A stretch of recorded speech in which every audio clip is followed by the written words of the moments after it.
Folks, Black Star Network is here. Oh, no punches! I'm real revolutionary right now. Support this man, Black Media. He makes sure that our stories are told.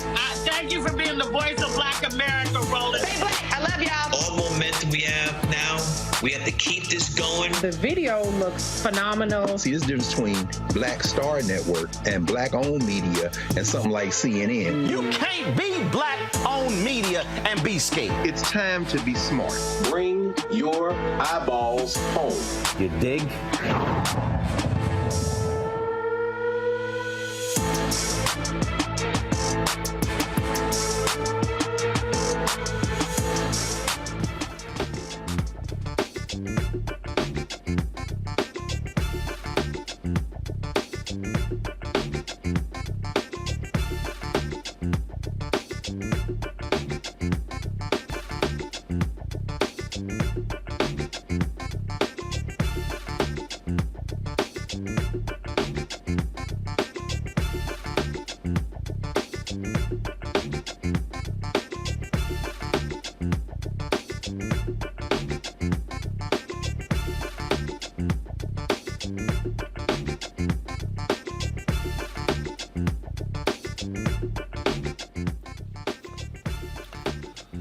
Today is Thursday, June 29, 2023, coming up on Roland Martin Unfiltered, streaming live on the Black Star Network, live from New Orleans. The Supreme Court strikes down affirmative action in colleges. We have complete coverage.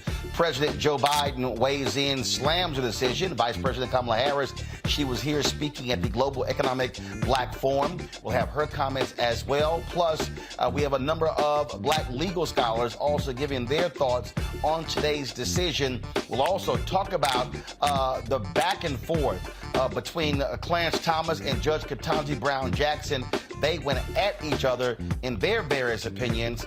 And also, why is it the Supreme Court ruling affirmative action unconstitutional in colleges, but they're allowing the military academies to still use it? If it's constitutional for them, why not the rest of the country? We'll unpack all of that right here on Roland Martin Unfiltered on the Black Star Network. It's time to bring the funk. Let's go. He's got it. Whatever the biz, he's on it. Whatever it is, he's got the scoop, the fact, the find. And when it breaks, he's right on time and it's rolling. Best believe he's knowing. Putting it down from sports to news to politics. With entertainment just for kicks, he's rolling. It's on go, roll, y'all. It's Roland Martin, yeah. Rolling with Roland now. He's funk, he's fresh, he's real, the best, you know he's Roland Martin now.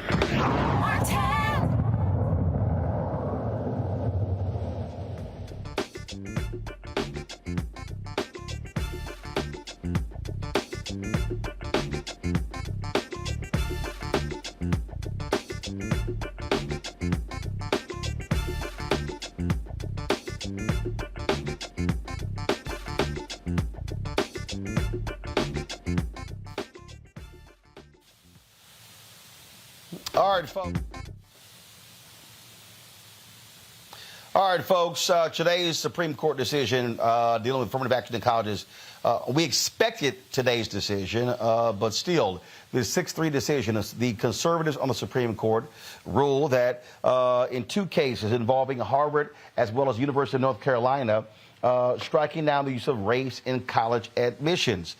This was Christmas Day, if you will, for Clarence Thomas. He's been waiting for this moment, and man, the opinions between him and Judge Ketanji Brown Jackson were absolutely on fire. Joining us right now, Dr. Walter Kimbrough. He's a member of the President's Advisory Board on HBCUs. He's a past president at Philander Smith College and Dillard University. Damon Hewitt, president and executive director, Lawyers Committee for Civil Rights under Law out of D.C. We also have Dr. Jeremy Levitt, distinguished professor of international law, Florida A&M University College of Law, and Tiffany Brewer, assistant professor of law at Howard University. I want to start with you, Damon. Walk us through this decision. It was one, again, that we have long been expecting. We knew how this conservative Supreme Court was going to rule. What did they actually say with regards to Harvard, and University of North Carolina, and what is going to be the impact on other institutions all across the country? Well, Roland, look, first, this court has struck down the admissions policies at both of the schools, but it did so in a very strange way. It obviously did not fully affirm precedent, but it also did not outright overrule all precedent.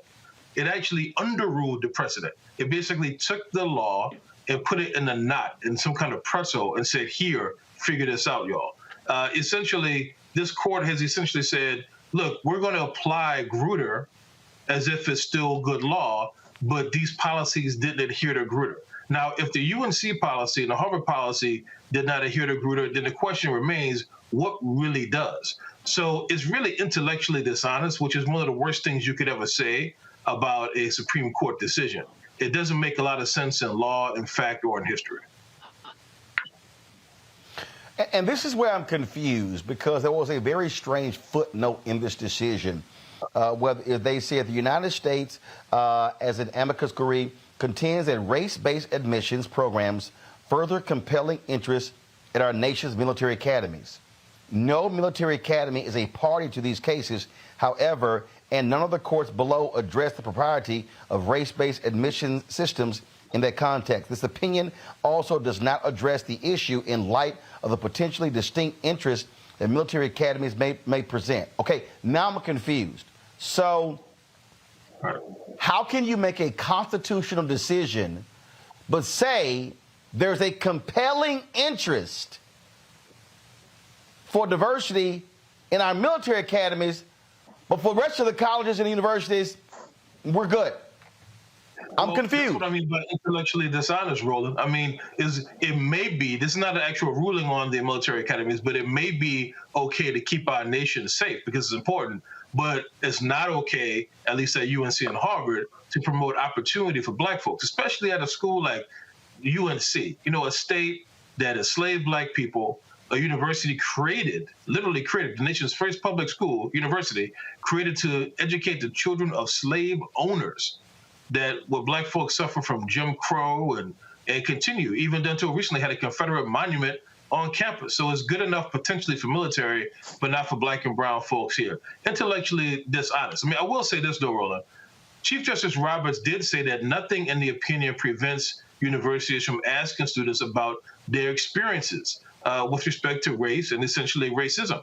And so here's the other side of that. There's nothing that stops black and brown students from talking about who you are. So our message to students is flood the market. Tell them exactly who you are, all over your essay, all over your application. Let them know who you are.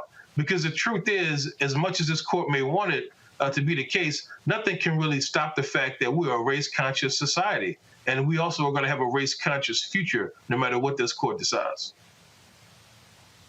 Now, Ed Blum, a white man who's been against affirmative action for a very long time, he challenged, of course, California state. He led this lawsuit.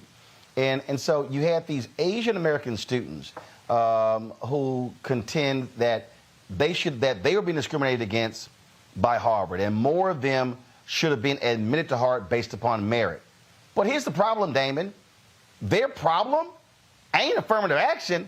Their problem is white folks in legacy. And the Supreme Court said nothing about that. Nothing about that at all. Now, look, you know, legacy admissions are kind of like the grandfather clause in voting rights in the days of Jim Crow. If your grandfather could vote, then you can vote too. This is just like saying, well, if your grandparents could attend UNC or attend the UNC or Harvard, then you can too. That's essentially what it is. There is some structural racism in that very structure to leave that in place. Now, we don't like legacy admissions to begin with, but if all you're left with is something like that without real consideration of race, then you're talking about a whole new type of civil rights violation, a violation against Black and brown people whose grandparents and great-great-grandparents were not able to attend these schools, not because they didn't want to, not even because they couldn't afford it, but because they were not allowed to. They were not welcome in these institutions. That is structural racism at its worst. Indeed. Damon Hewitt, Law Committee for Civil Rights and the Law. I appreciate it. Thank you so very much. Tiffany, I want to go to you. Again, I want to stay on that particular point. And again, I'm looking at all of these white conservatives, Tiffany, and they are ecstatic with today's decision. And I keep responding to them, to the Ben Shapiro's, to the Eric Ericksons, to the Charlie Kirks, to all of them, to the David Frenches of the world. Why is it y'all are so silent on legacy?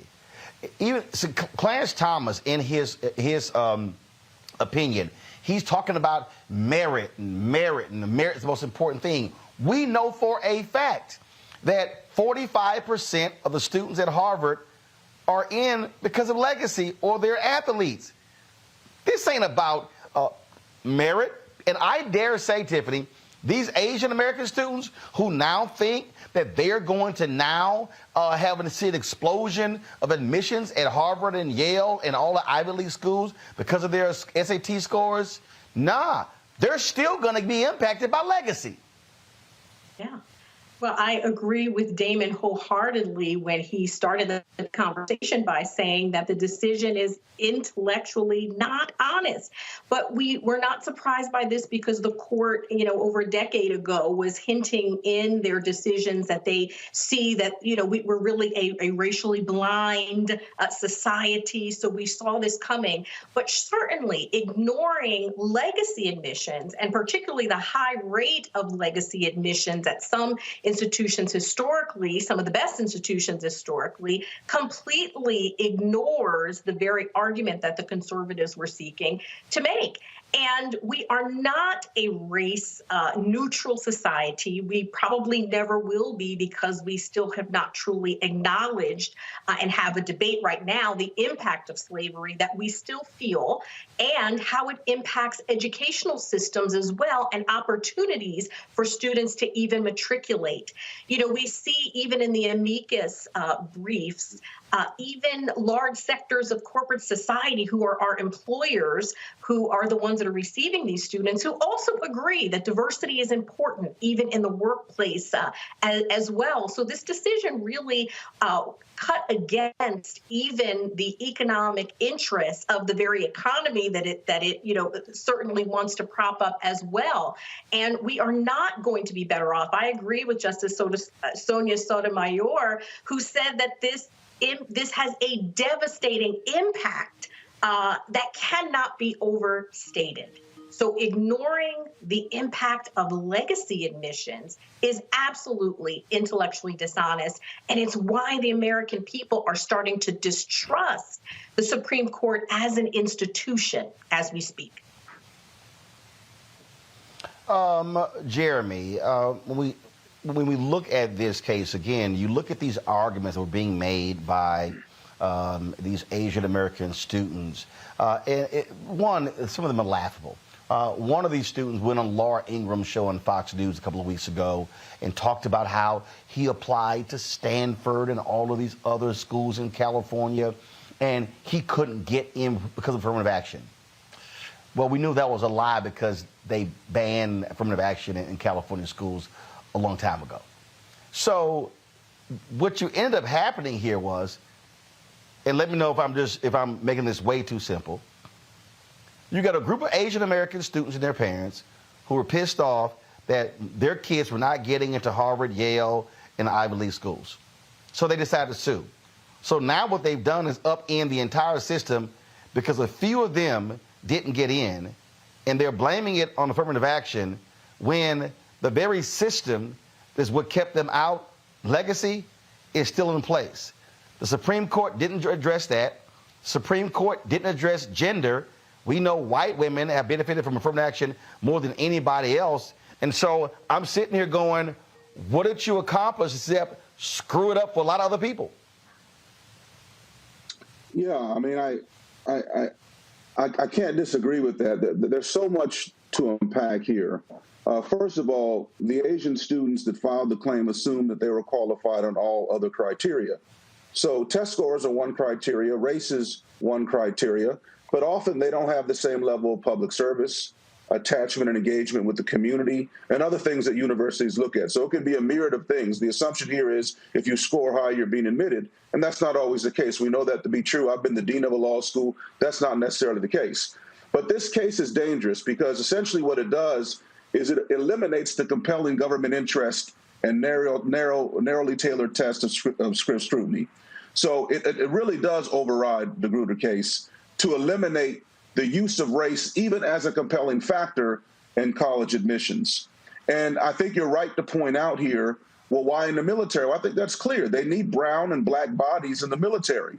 So they're willing to give an exception for that. So we're available to go to war for America, but not attend its public universities based on our race. We're available to be recruited as five-star athletes to Division I and II schools as black athletes, but race is not a factor. What if we take race out of the factor for the recruitment of college athletes? Because there has to be a nexus between race and athleticism. If that weren't the case, we wouldn't be filling up the benches of football teams and basketball teams across the country. So race is convenient for them. For me, this is another episode of what I call the kind of lawfare that the Supreme Court has made against African Americans. We can look at the Dred Scott decision in 1857, where they said that black people weren't citizens of the country and had no rights for which the white man was bound to respect. We can go to Plessy versus Ferguson in 1896 that essentially overrode the 14th Amendment in 1868. Right, that essentially said that we're going to make it equal, but we're going to make it separate. That is the order of the day until 1954. And between 1954 and the mid-1970s, we fought to desegregate. So there really hasn't been time for us to have the equality affirmative action that so much of us think is relevant and proper given the history of discrimination. Here's the thing that is interesting to me also here, Dr. Walter Kimbrough. And as I look at this and look at this ruling, and then look at this whole reaction, and that is again. So you have the Harvard case, you have University of North Carolina, and Supreme Court now wants to put the onus on the students how you can what you can bring up and what you can speak to. But what's also fascinating again is to hear all of these people keep yelling merit, merit, merit. And they keep thinking that everything is based upon, well, I had high grades in high school and my test scores. I think about Abigail Fisher, the white girl out of Texas, when she sued the University of Texas because she contended, I didn't get into the University of Texas because of affirmative action. Well, what happened during depositions? They discovered that there were a lot of white students who had lower scores than she did, but got admitted. And so what always happens here is whether it's Abigail Fisher or these Asian American students, it becomes, I didn't get in, so it must be the black and brown people. More of them were getting in when it was like, no, a bunch of white students got in over you. That's literally what we keep seeing in these cases.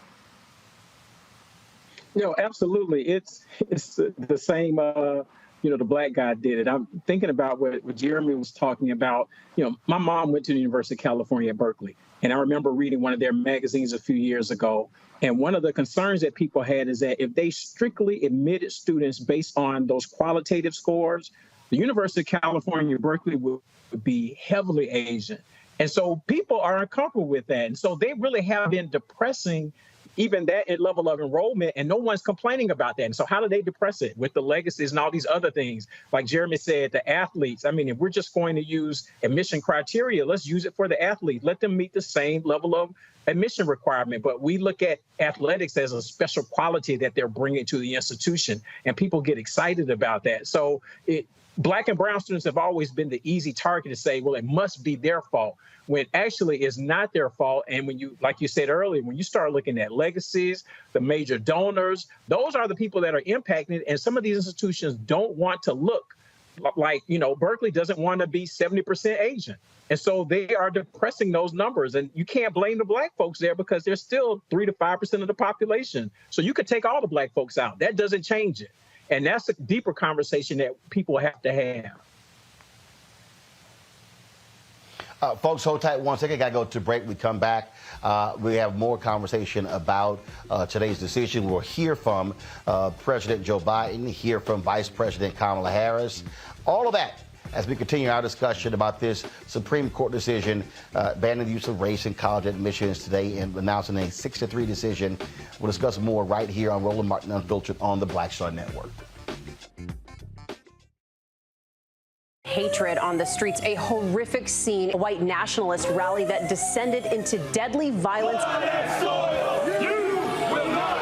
White people are losing their damn minds. An angry pro-Trump mob storms the U.S. Capitol. We're about to see the rise of what I call white minority resistance.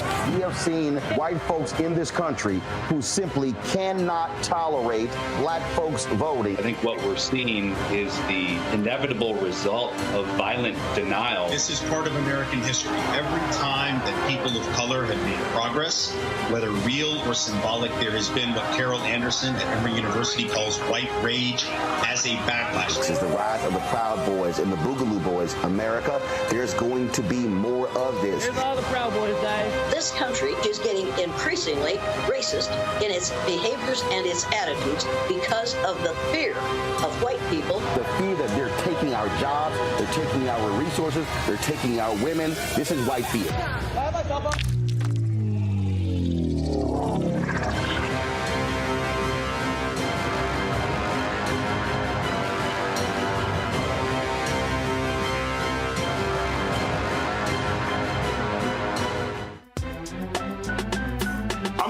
Muhammad, live from LA. And this is The Culture. The Culture is a two-way conversation. You and me. We talk about the stories, politics, the good, the bad, and the downright ugly. So join our community every day at 3 p.m. Eastern and let your voice be heard. Hey, we're all in this together. So let's talk about it and see what kind of trouble we can get into. It's The Culture. Weekdays at 3, only on the Black Star Network. Hi, everybody. I'm Kim Coles. Hey, I'm Donnie Simpson. Yo, it's your man Deion Cole from Blackish, and you watch Roland Martin Unfiltered.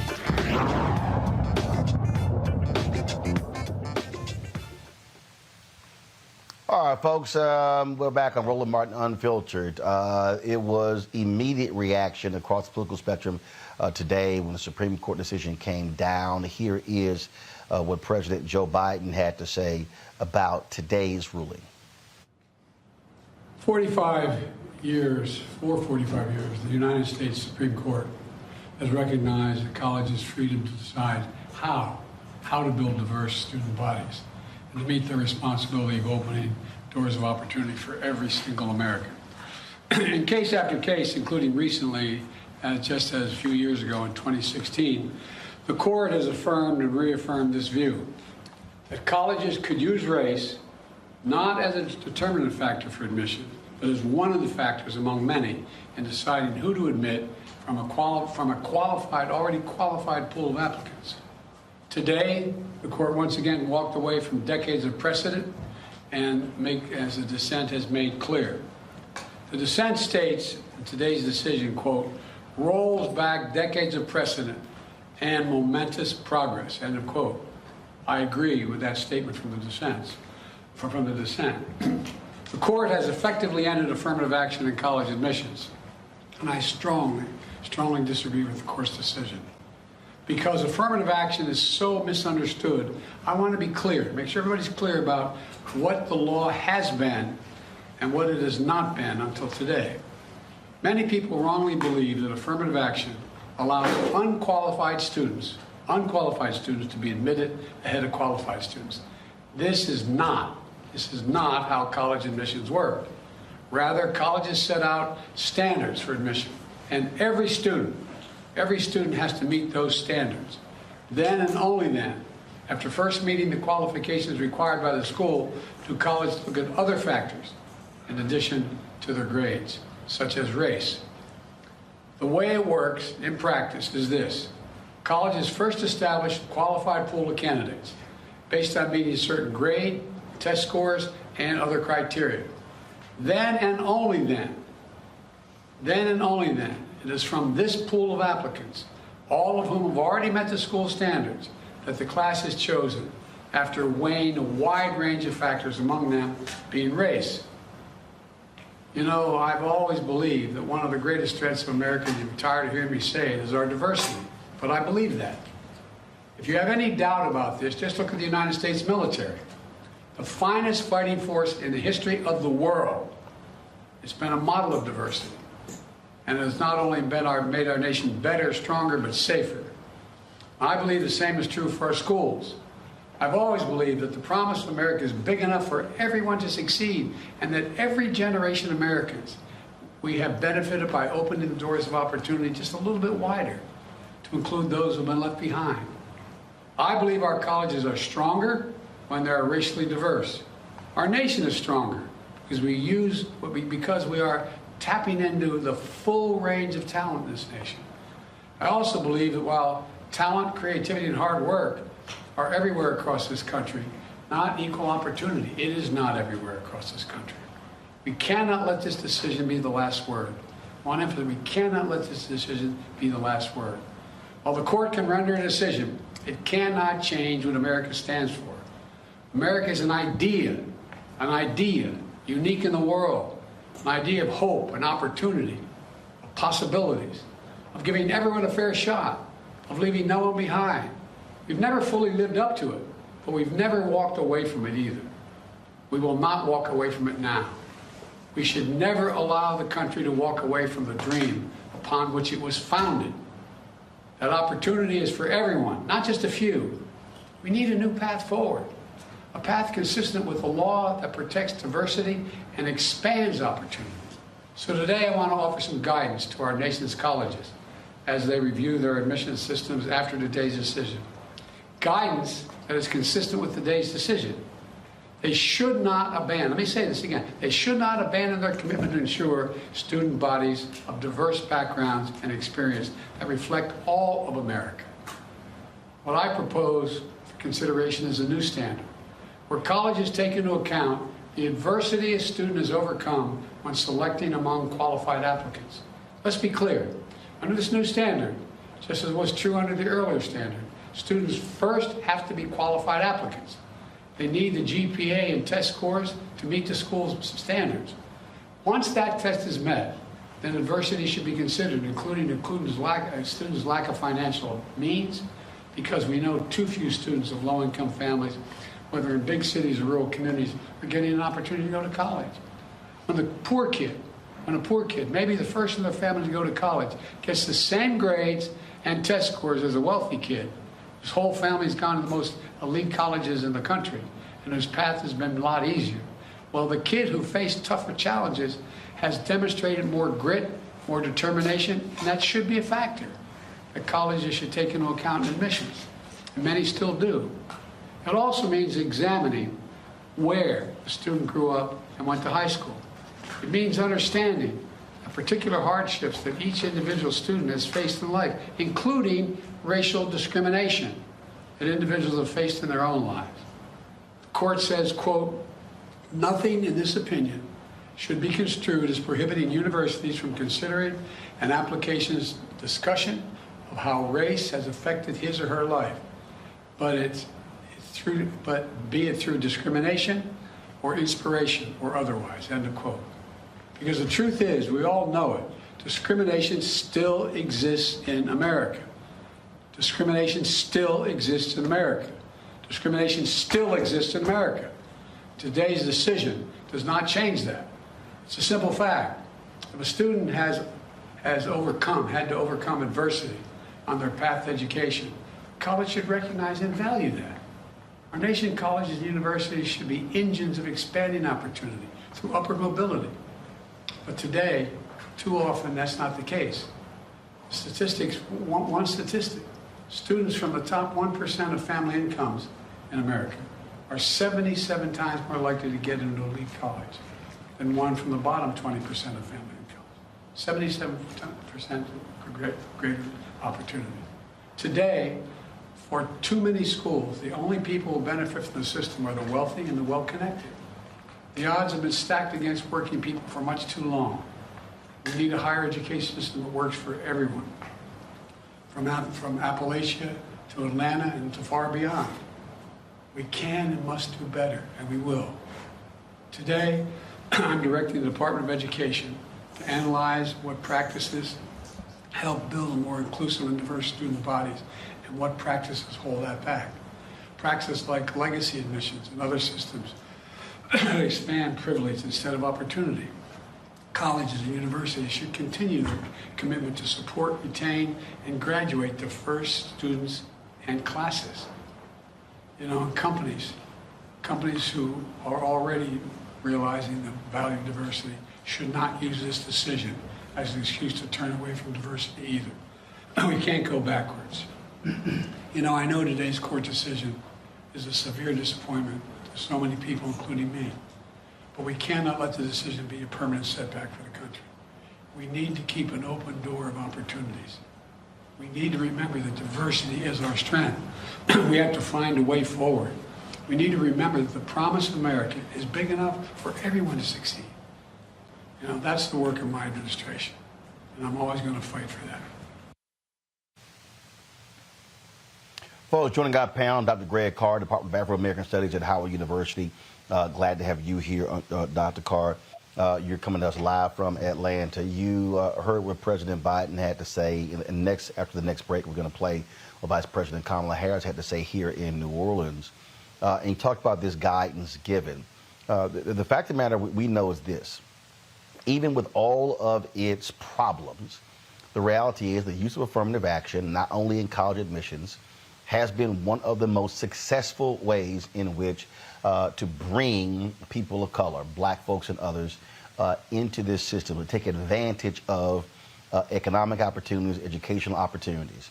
I talked about this in my book, White Fear, how the browning of America is making white folks lose their minds. They have been going after this because they knew what was coming down the line. They knew America was going to become a day one day where white folks were not in the majority. And what you have here are people who are so angry for even a sliver of an advancement by black folks and others that they want to say, oh no, let's be race neutral, except in the things that still benefit them, but they know it's not race neutral. Absolutely. Well, race neutrality, as we know, doesn't exist. Certainly in the American legal universe. When we say race neutral or colorblind, what you mean is preserving whiteness. Today, the Supreme Court of the United States continued to be very consistent since the federal Constitution was passed and ratified in 1787. Today, the Supreme Court of the United States reaffirmed that standing for whiteness is a central element of U.S. constitutional law. That's it, full stop. My concern is how we read that. We know that white women have been the primary beneficiaries of affirmative action. We know that most of us are not going to Harvard or Yale. I mean, Harvard, Yale go to hell as far as I'm concerned. I never aspired to go there. When they tried to get me to apply when I was at Tennessee State, I had no interest. What we're really talking about is a system in place in this country where the elite, and by the elite I mean the financial elite, the economic elite, like Ed Blum, who basically made up a Trojan horse in the form of Asian Americans, because the Asian American undergraduates at Harvard stood with the non-white students, quite frankly, most of them anyway, and used it as a point of entry to try to reinforce in this radically unequal country protections for the very elite. Ketanji Brown Jackson in orals, and by the way, congratulations, of course, to KBJ, because she, unlike Alito and Thomas, has morals and recused herself from the Harvard case, but did write in dissent for the North Carolina case. During the orals, she asked, so if a student applies, I'm sure y'all probably talked about this, but if a student applies and writes in his admissions statement the impact of being a fifth-generation person applying to the University of North Carolina, in other words, writes about legacy, is that allowed? The lawyer said yes. And then she said, but if another student writes and talks about being the first in her generation to be able to apply because of segregation, can she write that? And the answer was, almost sounded like Tim Scott talking. So what we're really talking about is protections for whiteness. And the deeper question, as far as I'm concerned, as black people are concerned, is why why do we mistake the advancement of a handful of folk into the economic elite as a proxy for the advancement of all of us? As you say, I'm in Atlanta right now. The future of higher education, seems to me, should look a lot closer to Georgia State University. Over 30,000 students, about 40% Black, about maybe 27 just shy of 28% white, and Walter knows what I'm talking about, President Kimball knows what I'm talking about, double digits in Asian and Latino, Black president, and access to resources. The whole idea is we have to expand the concept of higher education. Walter, you talking about your mom went to Cal Berkeley. Once they got that referendum in and put that race cannot be included as a factor in policymaking in the state of California, the law school at Berkeley, Bolt Hall, cratered in terms of the number of Black people. Now, my question is, why in the hell are you aspiring to that as your standard and model for excellence in the first place? This is the point. I'm not celebrating today, but I'm damn sure not nearly as worried about this as a lot of people who simply haven't thought through the impact of stigmatized Blackness and aspiring to proximity to these elite spaces as some kind of proxy for advancement for the race. This is the deeper question that this case invites us to have conversation in the Black community. Well, Tiffany, I think that as how I saw this here, I mean, and again, I'm not sitting here attacking the students or the parents, but I go back to these exclusive schools in New York City when the previous mayor tried to make changes to them. And there was a lot of Asian American parents who were like, how dare you? Because they're children. So what did you have? You had this insistence on high grades and high scores in the hiring of tutors and all those different things. In fact, I'm going to read what former First Lady Michelle Obama had to say about that, because she addressed that very issue. And so what you have here, to Greg's point, why are these students so insistent? Because they understand that the elite schools, every single one of those Supreme Court justices, where do they go? Where do the folks in Washington, D.C. look to hire, all those same Supreme Court justices, hire clerks? For all of Ruth Bader Ginsburg and how wonderful she was and how liberal she was, how many Black clerks did she have? Are they choosing clerks from HBCU law schools? No, they're not. And so really what we're talking about, the reason there's this fight, and I see you over there laughing, Jeremy, the reason you have this fight over here, because the reality is this nation, Republicans and Democrats, they believe in the elite institutions. This is what this system is all about. And that's what these folks are that's why when you, it pisses me off when I see these videos and people go, oh my God, so-and-so, the Black kid got into Harvard. And I'm going, okay, that's great.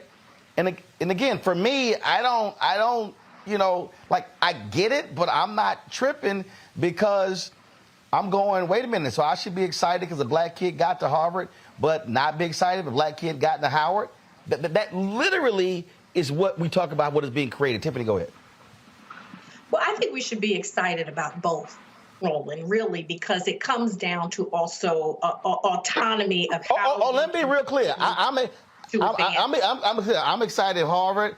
Tiffany, I'm excited when they get into Harvard, when they get into Howard, when they get to Kennedy King College, the City College in Chicago. See, I'm excited about all of them. But what I don't like is when we as Black folks, when we say, oh, getting into Harvard is bigger than getting into Harvard. That plays into white validation. Absolutely, and we have to reject that. And we have to have enough pride in the messaging that we have about the value of historically Black colleges in particular, and even look historically at how they were founded and how our ancestors did so much with so little, and are we even fulfilling that responsibility and legacy? But we cannot equate the access to elite institutions as validation of our ability to succeed. So I don't want this decision to be, certainly interpreted that we can't aspire to these elite institutions, or that now everyone has to go to HBCU. But What if everyone did go to an HBCU? You talked about the athletes earlier. What if the athletes, who perpetuate some of these institutions that do not consider race, what if they went to HBCUs? I wonder financially if some of those institutions would truly survive. So I do think it is important for us to really peel down and understand, even in how we move forward from this decision. As Dr. Carr alluded, it's not just a doomsday, but it is a challenge for us and our community to think about our messaging. I went to a predominantly white institution. My husband went to Morehouse. And as we talk more and more, I'm like, I should have gone, but you talked about why, but I was listening to, I knew I wanted to go to law school. So I'm listening to and looking at all the Supreme Court justices that went to certain institutions. These are messages that do get filtered down to our young people, but we have to reverse that. And I do think decisions like this today make it even clearer for us who are leaders in empowering and educating Black minds, whether at an HBCU or in our own homes and families, to really look historically at what we have been able to achieve as Black people in this society, and to look at the institutions that will further that as well. And one thing we haven't, really talked about, we talked about how white women have been the largest beneficiaries of affirmative action. But when we really look at the impact of this decision moving forward also on Black women, who, when we look at an intersectional analysis of how Black women have been faring, in the profession of law, in other professions, I think this type of decision can have devastating impacts on Black women's advancement as well, in a very disproportionate way than it would clearly have on white women. And, I thought the decision was also very interesting in the court really completely rejected all of the justifications that both schools had with respect to what the benefits are and the goals that they have in serving diversity as an interest. And the court essentially said that none of them really fit into the strict scrutiny analysis, and they couldn't even measure them. So it's like they are just rejecting altogether the value of diversity. And to reject that means you are rejecting that there is a disparate impact that history has had on underrepresented people. And who's impacted the most by disregarding that is Black people in the United States, because we have a unique history of the impact of slavery and the continued impact of systemic discrimination. And this is another furtherance of systemic discrimination in our society, unfortunately.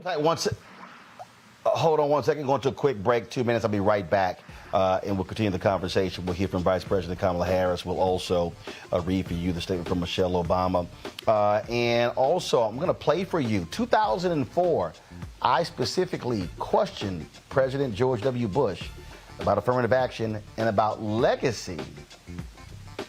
Wait till I play that for you. You're watching Roland Martin Unfiltered on the Black Star Network. Download the Black Star Network app, Apple phone, Android phone, Apple TV, Android TV, Roku, Amazon Fire TV, Xbox One, Samsung Smart TV. Also support us by joining our Bring the Funk fan club. Your dollars make it possible for us to cover the stories that we do every single day. Trust me, this conversation that we're having right here with Black education and legal minds ain't happening in the mainstream media. It ain't happening in the Black-owned media. It is only happening right here. So please support us with check and money orders. P.O. Box 57196, Washington, D.C. 20037-0196. Cash App, $RM Unfiltered. PayPal, R Martin Unfiltered. Venmo is RM Unfiltered. Zelle, Roland at RolandSMartin.com. Roland at RolandMartinUnfiltered.com. We'll be right back.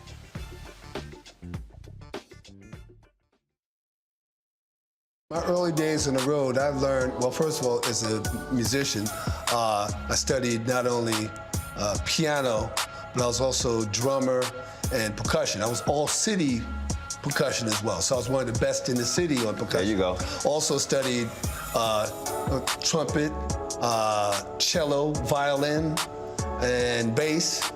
and any other instrument I could get my hand on. And with that study, I learned again what was for me. I learned what it meant to do what the instruments in the orchestra meant to each other in the relationships. Right. So that prepared me to be a leader. That prepared me to lead orchestras and to conduct orchestras. That prepared me to know, to be a leader of men, they have to respect you and know that you know the music. You have to be the teacher of the music. You have to know the music better than anybody. There you go. Right, so you can't walk in unprepared.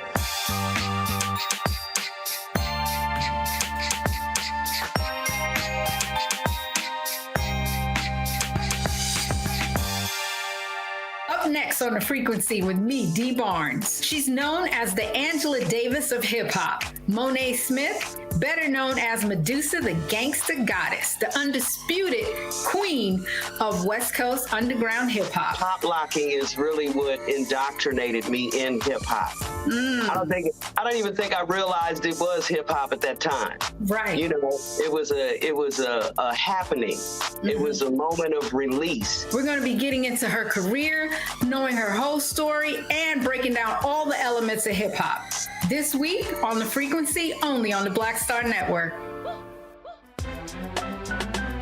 I'm Faraji Muhammad, live from LA.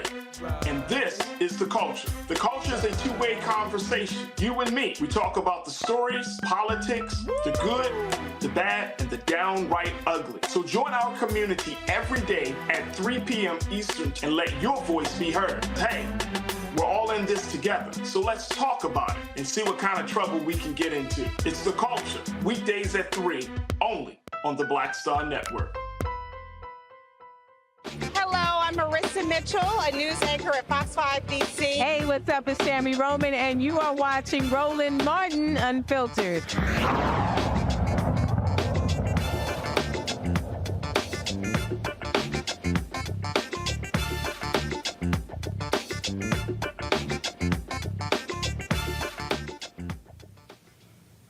Folks, I'm here in New Orleans for Essence Festival 2023, and there was a global black economic forum sponsored by Essence Ventures.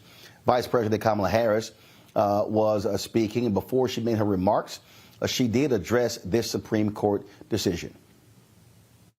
I prepared to have a very long conversation with you about many other matters, and then the highest court in our land just made a decision today on affirmative action, and I feel compelled to speak about it.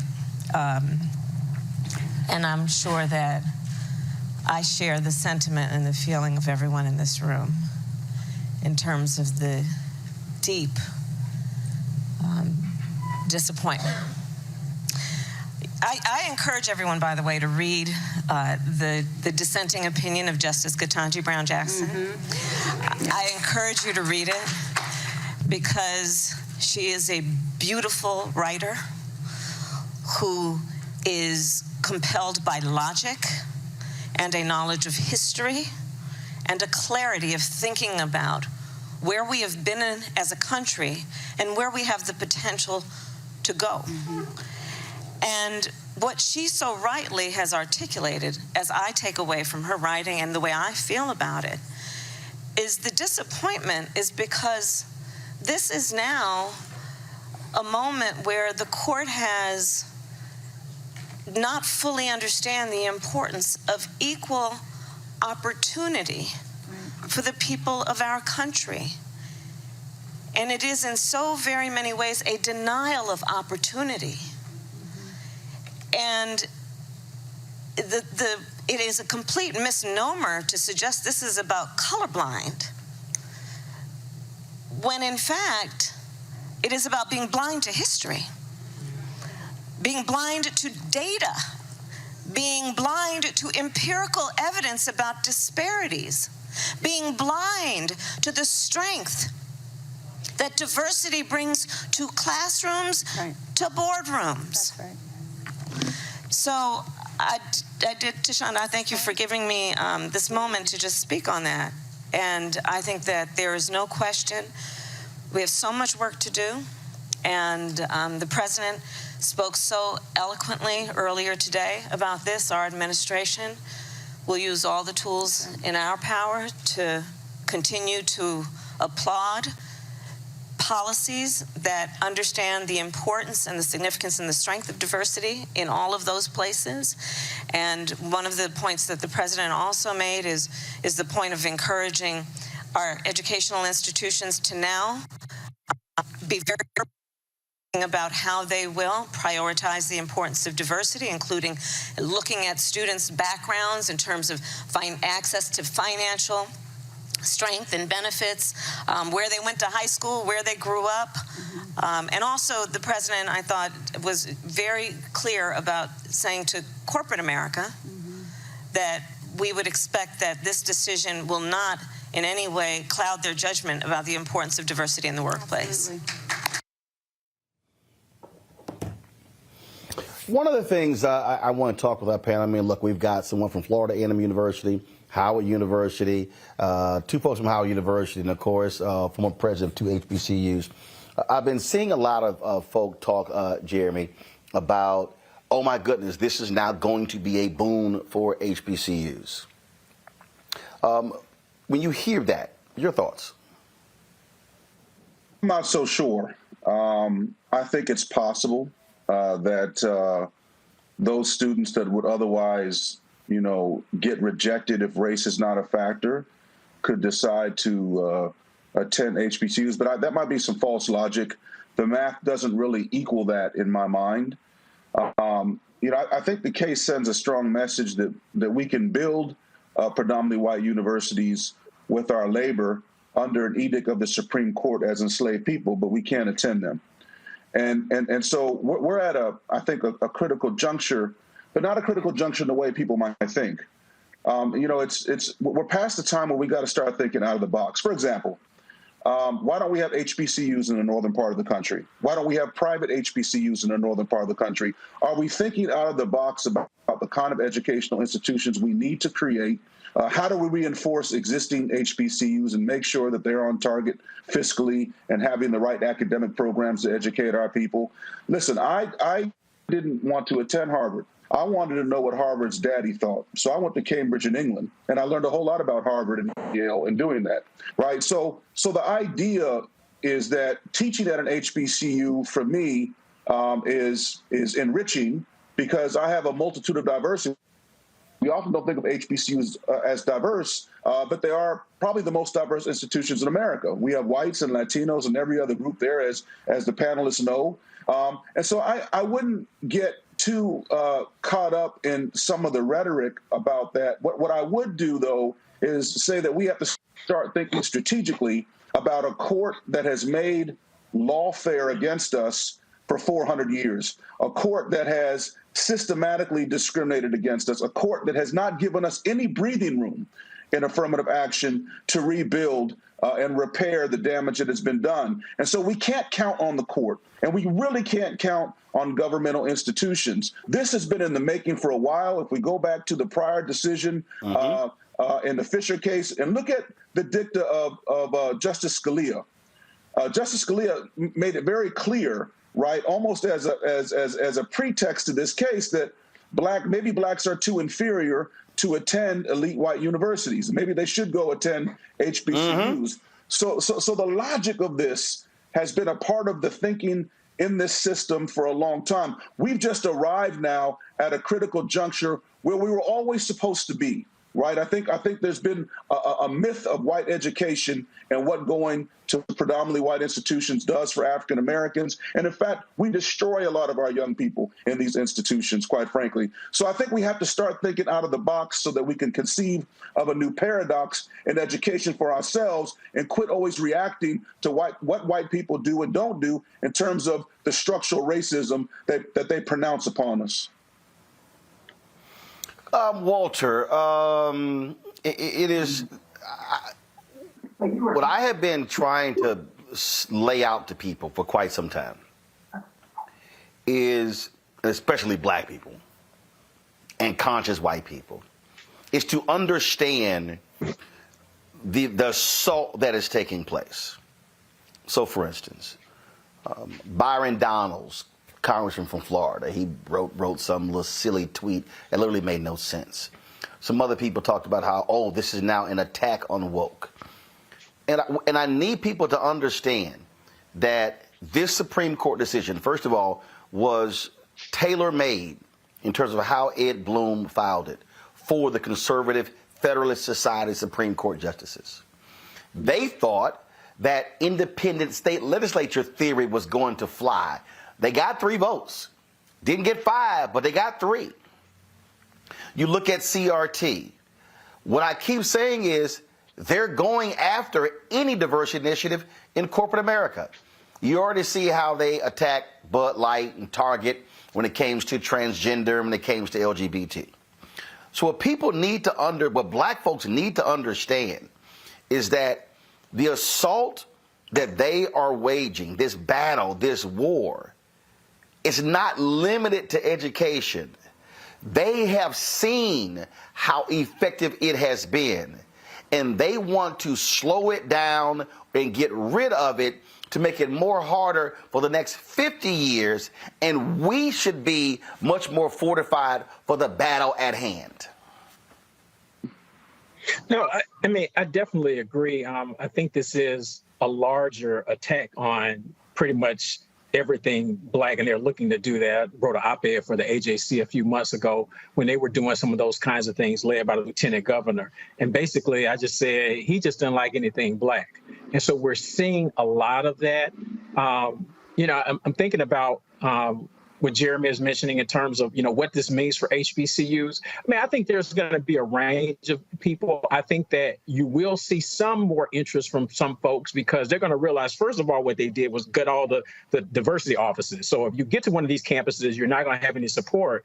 And now a lot of students who are making decisions will realize that there will be fewer black students in years to come. I'm in an interesting position because I have a rising senior who is now going through that process. And so now she has to factor in different places to say, what is it going to look like in a year? Because the number of students that they have now won't be the same. And so I think that there has been this overall attack and people are saying, what's going to be next? But I mean, I keep thinking about this in the broader higher ed concept, and particularly with HBCUs. Since I knew Brother Carr would be on here, I had to pull out a little history because I think he's going to appreciate this. And this is a Howard reference as well. 95 years ago, Mordecai Wyatt Johnson did a report for the YMCA. And he talked about, and this is where we are right now. He writes, he says, Negroes must do a contradictory thing. They must work with all their might against segregation and at the same time strengthen their so-called segregated institutions as if they expected them to last forever. They must insist that the doors of Harvard and Yale be kept open to Negroes and at the same time build up Howard and Lincoln as if there were no Harvard or Yale. And I think that's sort of where we are. That's what we saw today, is that there are going to be people fighting because I think we need those opportunities as well. And we can't let this be the first salvo in attacks on everything black, which people are doing. But at the same time, we've got to figure out, how do we even strengthen our institutions? And as Brother Carr said, how do we have deeper conversations in our communities about strengthening our institutions and what we do? I think that is very important. Yeah. And that is a critical point there, Greg. I think back to Gerald Horne's book on Claude Barnett and the Associated Negro Press and what he's called the Jim Crow paradox.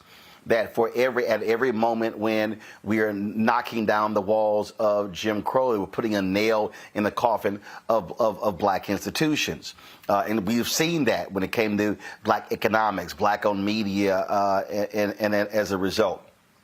But one of the things that I have been trying to also remind people when we talk about, when I see all the people commenting about, what this could mean for HBCUs. Well, just look at the last 5 years, especially after the death of George Floyd in 2020. In the last 5 years, we've seen a tremendous increase of students applying at HBCUs.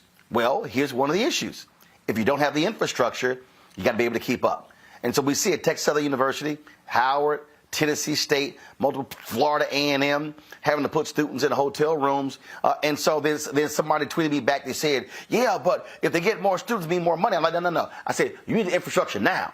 You can't wait till they show up and then go, oh, here's an influx of money. And I said, no, you have to be prepared for that. To Walter's point, this has to be a conversation of how are we building up institutions, because the numbers are the numbers. 237,000 students go to HBCUs. There are 1.6 million black students who go to PWIs. If 10% of all black students at PWIs decide tomorrow to go to HBCUs, they literally cannot handle that infrastructure. And so we have to understand infrastructure and capacity if we're talking about, people love to say, man, use our own, build our own. Yeah, but if you don't understand what building means, that's just a whole bunch of words strung together. Sure. Hey, Roland, I have to echo Brother Levitt. Prof, you're right. The HBC classification is a strict one based on history and experience, as we know. But I would count Medgar Evers in Brooklyn. I would count Chicago State in Chicago. You say Kennedy King. There are a number of schools, community colleges, Philadelphia. All those things, all those are spaces where our people can get a quality education. Now, we also have to factor in the fact that higher education has been completely disrupted. So, you know, with the emergence of online learning and then COVID disrupting things, the price point is way too damn high. I wouldn't be caught dead in Oxford, Cambridge, or Harvard. And, you know, Prof, I hope you appreciate that, especially since you're at FAMU, where my old professor from Ohio State, where Purnell spent many years after he left Ohio State. So I know you appreciate that, but I give a damn about Cecil Rhodes and his mama. But the point is this. The point I'm about to make is this. And this is why the Black Star Network is so important. We're not going to have this conversation anywhere else, but we need to have this conversation. When you read Clarence Thomas's concurrence, where he says that Gratz was not decided correctly, that Fisher was not decided correctly, and if you remember the oral arguments where Scalia was raising that very point you raised, Roland, and then died before he could write, died in the lodge where one of his billionaire friends had put him up for the night. The arguments they're making are arguments we need an answer for. Let me just be very clear about this. We start about strict scrutiny. We start talking about whether a policy achieves a compelling state interest and whether it's narrowly tailored. When you read Clarence Thomas's concurrence, we don't have an answer for that. When he says, what is a compelling state interest? Because when I'm looking at this from a class perspective, is it really benefiting black people when you get black elites at Harvard and it ain't the black masses? And is that a compelling state interest? And when you start talking about being narrowly tailored, what are you using as a proxy for diversity beyond just demographics? I hear the vice president talking about data, but what does the data tell us about class? Why am I raising this? Not because I'm supporting Clarence Thomas. What I'm saying is we haven't had a conversation about this, quite frankly. And when you read that concurrence, and he's saying, you know, all this stuff about how I can't measure the progress. When we start talking about diversity, you understand that the 14th Amendment, as Ketanji Brown Jackson continues to remind people, did not preclude race-based remedies. And the only time we started talking about affirmative action as being about diversity was after Bakke. And we use this as if we're reading the Bible. But in fact, going back to what you raised, President Kim, Brother Walter, when Mordecai Johnson said that, we were trapped behind the hedge of apartheid. There was no class differentiation that could prevent the black elite from escaping. But because of those victories, from Brown after, the black elite started getting the hell away from the black masses. You know who else never hired a clerk from an HBCU? Thurgood Marshall. The point is that if the benefit for affirmative action was just going to benefit the black elite, well then damn it, I don't care. I'm saying that, and we use HBCUs as the kind of proxy for black higher education and exclude all the community colleges where our people are, which include California, which include Mississippi Hines Community College, which include, as you say, Kennedy King and all these other places in the federal colleges of Chicago. Then what we are saying is that our valuation of what it means to be black and move together in this country, really what we're talking is we just want to develop the black bourgeoisie and use us as some kind of proxy for advancement of the race. And I'm telling you right now, at a time when the white bourgeoisie is turning away from higher education and it is being disrupted, we're going to be left holding the bag in a conversation that if we don't have it now, and when I say we don't have it now, what I'm saying is when you read this 237 pages, what you're going to discover is nothing in it that's going to address these issues that we are raising that we don't have answers for, that this white nationalist majority is being able to use to reinforce whiteness. And our response is, but let us in. That's not enough, man. I do want to throw this out. And look, I got the four of you here, and I was in a group chat, and we were talking about this here. So, all right. So, I think we're already seeing this. So let's say you do see this explosion on HBCU campuses. Well, aren't we also going to see that even the HBCUs are going to become more selective as to who they're letting in? And so what then happens to those black students who are not, frankly, the upper echelon of black students? I mean, we're going to have to grapple with how are we educating folk who are not the best of the best, not in the top 10%, not the talented 10th. How do we deal with, again, the individuals who, you know, they weren't 3.8, 3.9, 4.5, 5.0 or whatever, but there have been people who have gone on to do great things because they simply got a shot. Just would love to hear your perspective. I want to hear first from the former president of 2 HBCUs first, because that could be because we're actually even seeing that right now, Walter. Yeah, I think there's always been a range of institutions. So HBCUs aren't a monolith. I was president of 2 institutions. Dillard would be a part of that group that we call the Black Ivy League, and that's with the Howard and Hampton and Morehouse and Spelman. Philander Smith was not that, and it really served these sort of low-income folks from Arkansas that were really sharp. But Philander Smith was a place that produced Joycelyn Elders and James Cone, father of Black liberation theology, and his brother Cecil Wayne Cone, and Robert Williams, a father of Black psychology. So there's always been a place. So I agree with you. I don't think everyone, and just based on my experience, I don't think everyone will rush toward that. The challenge, I think, for some to rush toward that is that when you get these outside pressures saying, well, you're not doing a good job because your students don't graduate at a certain level. And those graduation rates a lot of times are determined by socioeconomic status. So you have a lot of Pell Grant eligible students, your graduation rate is lower. That's just part of it. But it doesn't mean that those places in these small towns aren't doing a good job. So I think there's always going to be a place, and there will always be HBCUs that say, we are not trying to chase the status. But there will be some that have that kind of cachet that people look at. And I think that's fine. But there's going to be a range. But there's always going to be a place for a Howard, and there's going to always be a place for students at a Philander Smith. That's HBCU, very different, but still plays an important role. And I think that to Brother Carr's point, we can't just be places where we're viewed as, a place where the Black bourgeoisie goes. We have to deal with the predominantly Black institutions, like he mentions, the Chicago States, the community college in Alabama now, those kinds of, all of that I think is part of it as well. So that's the way I think there's going to always be that range. And I just, based on my experience, I don't think everybody is going to try to rush toward that kind of say, how do we get better? A lot of people are just trying to get students right now to keep the doors open. So they're just looking for the students. And if this helps drive some of those students there, those students would have a better experience than going to some no-name regional institution that didn't want them anyway. I mean, that's just a fact. That's right. Tiffany, one of the things that I always say when we have these conversations and people are talking about, all these elite schools. Look, and I've had this conversation with Black folks who've gone to PWIs and Black folks who've gone to HBCUs. I didn't go to HBCU. I graduated from Texas A&M University. Folks say, well, A&M for journalism, it wasn't Columbia, it wasn't Syracuse, it wasn't Medill at Northwestern, it wasn't all the rest of these schools. You know what? It's a whole bunch of folk, white, Black, and otherwise, who went to all them schools, who spent a whole bunch of money, who not in 3 Hall of Fames. Yeah. So I make the point, it's not fully a function of where you went to school. I get that whole deal. It's the work you do after you get that sheet of paper. Exactly. And it's also about who will hire you to get not only that first opportunity, but retain you and promote you.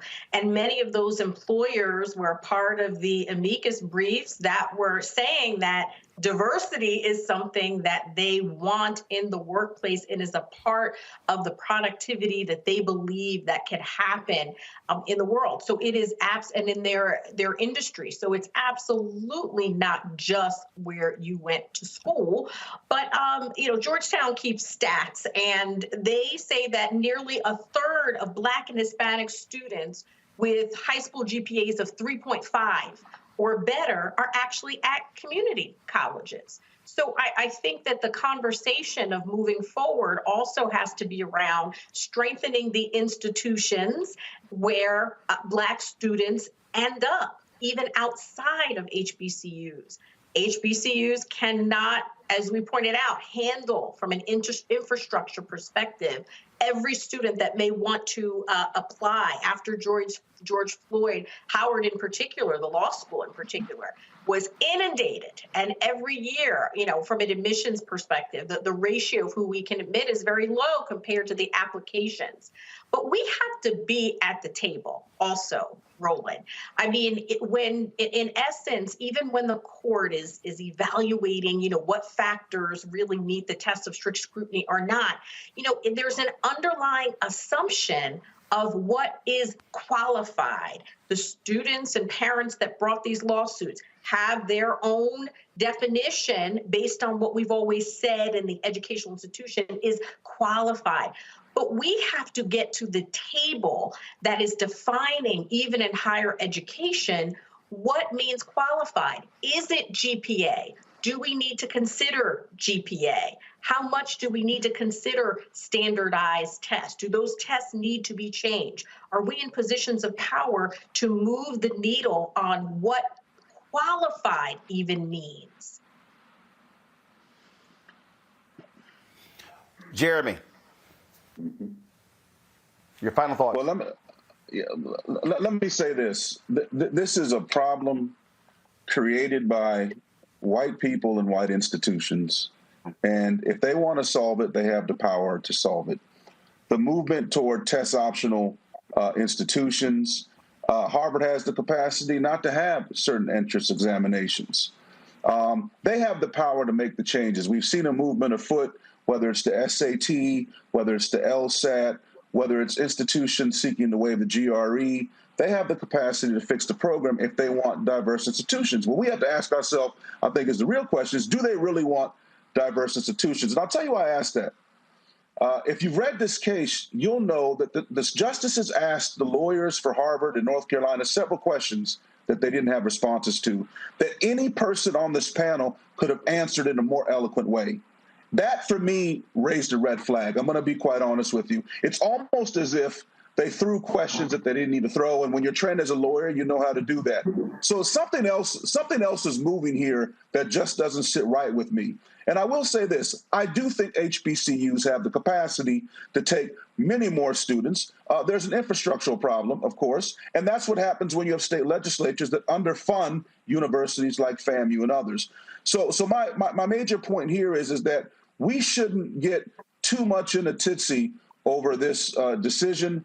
I'm more concerned about the greater effects of this in contracting and disadvantaged business enterprises, and how this precedent can be used in the corporate sector to disenfranchise Black people, and how this really, in my view, is the cherry on top of the rollback in the post-George Floyd era. I think we've reached it there. We got to be realistic about it. We got to put on some new boxing gloves and get to work. That's right. Walter, final thoughts.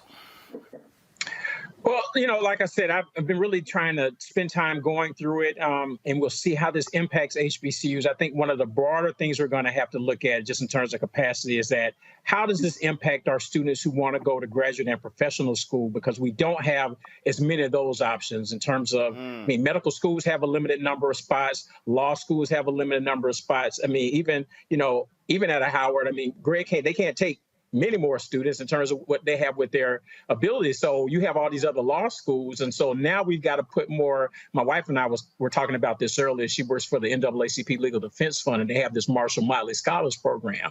And so now the pipeline programs become much more important now because we have to make sure that these students can get over all these other additional hurdles that are being created for them. So we've got some work to do. We can't just sort of say, oh, well, that's the way it is. We've got to figure out how, because we still need our students to be able to access those places after they leave our institution. So that's part of the work that will happen. All right, Tiffany, Jeremy, Walter, I appreciate y'all being on the show. Damon as well. Greg, you hold tight. You're going to be there with our panel. We're going to continue this conversation when we come back. I'm going to play for y'all 2004, August 2004, Uni Journalists of Color Convention. President George W. Bush spoke. His focus was not on what made news that day. Well, my question to him about affirmative action and race and legacy did make news. We're going to show you what this discussion we're having right now, I raised it to him 19 years ago. You're watching Roland Martin Unfiltered on the Black Star Network. My early days on the road, I learned, well, first of all, as a musician, I studied not only piano, but I was also drummer and percussion. I was all city percussion as well. So I was one of the best in the city on percussion. There you go. Also studied trumpet, cello, violin, and bass, and any other instrument I could get my hand on. And with that study, I learned again what was for me. I learned what it meant to do what the instruments in the orchestra meant to each other in the relationships. Right. So that prepared me to be a leader. That prepared me to lead orchestras and to conduct orchestras. That prepared me to know, to be a leader of men, they have to respect you and know that you know the music. You have to be the teacher of the music. You have to know the music better than anybody. There you go. Right, so you can't walk in unprepared.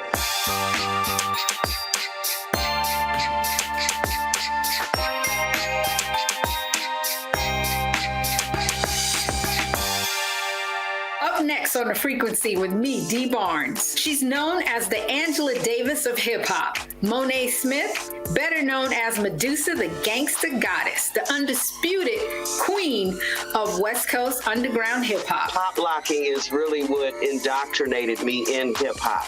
I don't even think I realized it was hip-hop at that time. Right. You know, it was a happening. It was a moment of release. We're going to be getting into her career, knowing her whole story, and breaking down all the elements of hip-hop. This week on The Frequency, only on the Black Star Network. Next on The Black Table with me, Greg Carr. Succession. We're hearing that word pop up a lot these days as our country continues to fracture and divide. But did you know that idea, essentially a breaking up of the USA, has been part of the public debate since long before and long after the Civil War, right up to today? On our next show, you'll meet Richard Crichton, the author of this book, who says breaking up this great experiment called America might not be such a bad thing. That's on the next Black Table, right here on the Black Star Network. Hello, I'm Jamia Pugh. I am from Coatesville, Pennsylvania, just an hour right outside of Philadelphia. My name is Jasmine Pugh. I'm also from Coatesville, Pennsylvania. You are watching Roland Martin Unfiltered. Stay right here.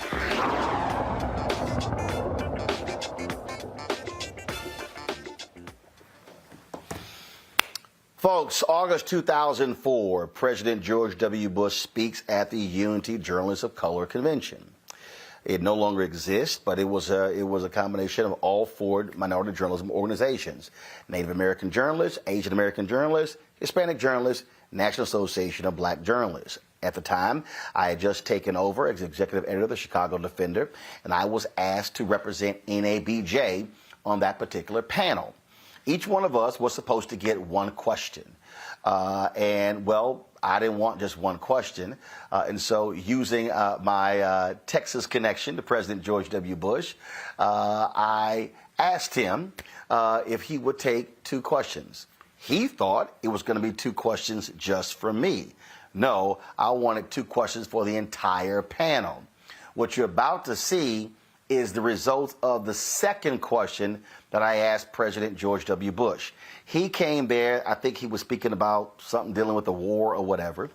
And what typically happens is Associated Press, they write the story up. They already have the copy of his speech. So as soon as he gets finished, they press the button, it goes out across the wire. Well, the question that you're about to see actually made news. The New York Times, other newspapers the next day wrote about this. And so this really became the second story. And at the time, the Supreme Court was looking at the affirmative action case out of the University of Michigan. That was the pretext of the question that I asked him 19 years ago. Watch this. You said, quote, quotas. You said, quote, quotas are an unfair system for all, unquote, with regards to your opposition to affirmative action. No, whoa. With regard to my opposition to quota systems. To quotas, okay. But I've never heard you speak against legacy. Now, the president of Texas A&M, Robert Gates, said that he would not use race in admissions, and then he later said he would not use legacy. If you say it's a matter of merit and not race, shouldn't colleges also get rid of legacy? And because that's not based upon merit, that's based upon if my daddy or my granddaddy went to my college. Yeah, I thought you were referring to my legacy. That's why I allowed you to go ahead and bring it out. Yeah. Well, in my case, I had to knock on a lot of doors to follow the old man's footsteps. If what you're saying is there going to be special treatment for people? We're going to have a special exception for certain in a system that's supposed to be fair? I agree. I don't think there ought to be. So the colleges should get rid of legacy? Well, I think so, yeah. I think it ought to be based upon merit, and I think it also be based upon...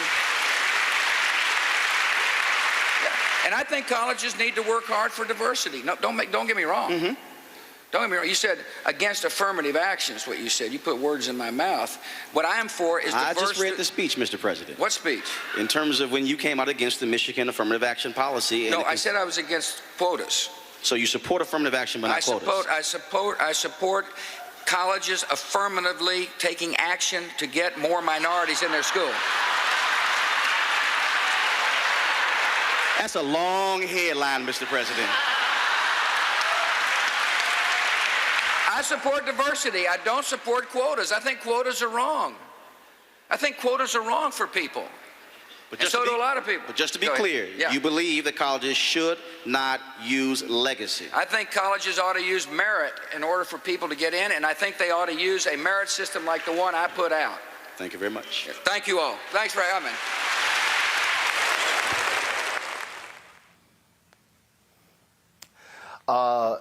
Folks, that story went crazy. Let me tell you what happened. The New York Times had a story the next day. White parents at Harvard and Yale were blowing the phones up, demanding to know if they were going to be changing their policies to get rid of legacy. We know they didn't. We got our panel here. Let me bring in Dr. Greg Carr, Department of Afro-American Studies at Howard University, Reese Colbert, host of the Reese Colbert Show, Sirius XM Radio, Long Victoria Burke, NNPA, Black Press of America. Greg, I can tell you got a kick out of that question. Yeah, that was the great answer, man. You peeling it down. He laughed because he knows that he can say that and it don't matter because they're gonna keep it. You nailed it. This is exactly what Ketanji Brown Jackson is writing about in her dissent. This is what Sonia Sotomayor is writing about in her 69-page dissent. Hers was the longest of the 237 pages. You're not getting rid of the true affirmative action in this country is whiteness. Let me be very clear about that. And I just want to mention one other thing. I mean, you nailed him on that, and he knows they're not getting rid of it. Here's the thing, Roland, and you brought it up, brother. You put this thing exactly where it needs to be. Exactly where it needs to be before the break. At Howard Law School, a lot of our students who come to Howard Law School, students in my classes, went to historically white schools as undergrads. They went to the Berkeleys, they went to the Harvards, and they come to Howard Law School to get that thing that they didn't get in undergraduate. Now, what Walter said is very important in terms of these graduate professional schools, because I have a lot of friends who are parts of faculties and other places at these black schools, and we only have 3 black medical schools: Meharry, Morehouse School of Medicine, and Howard.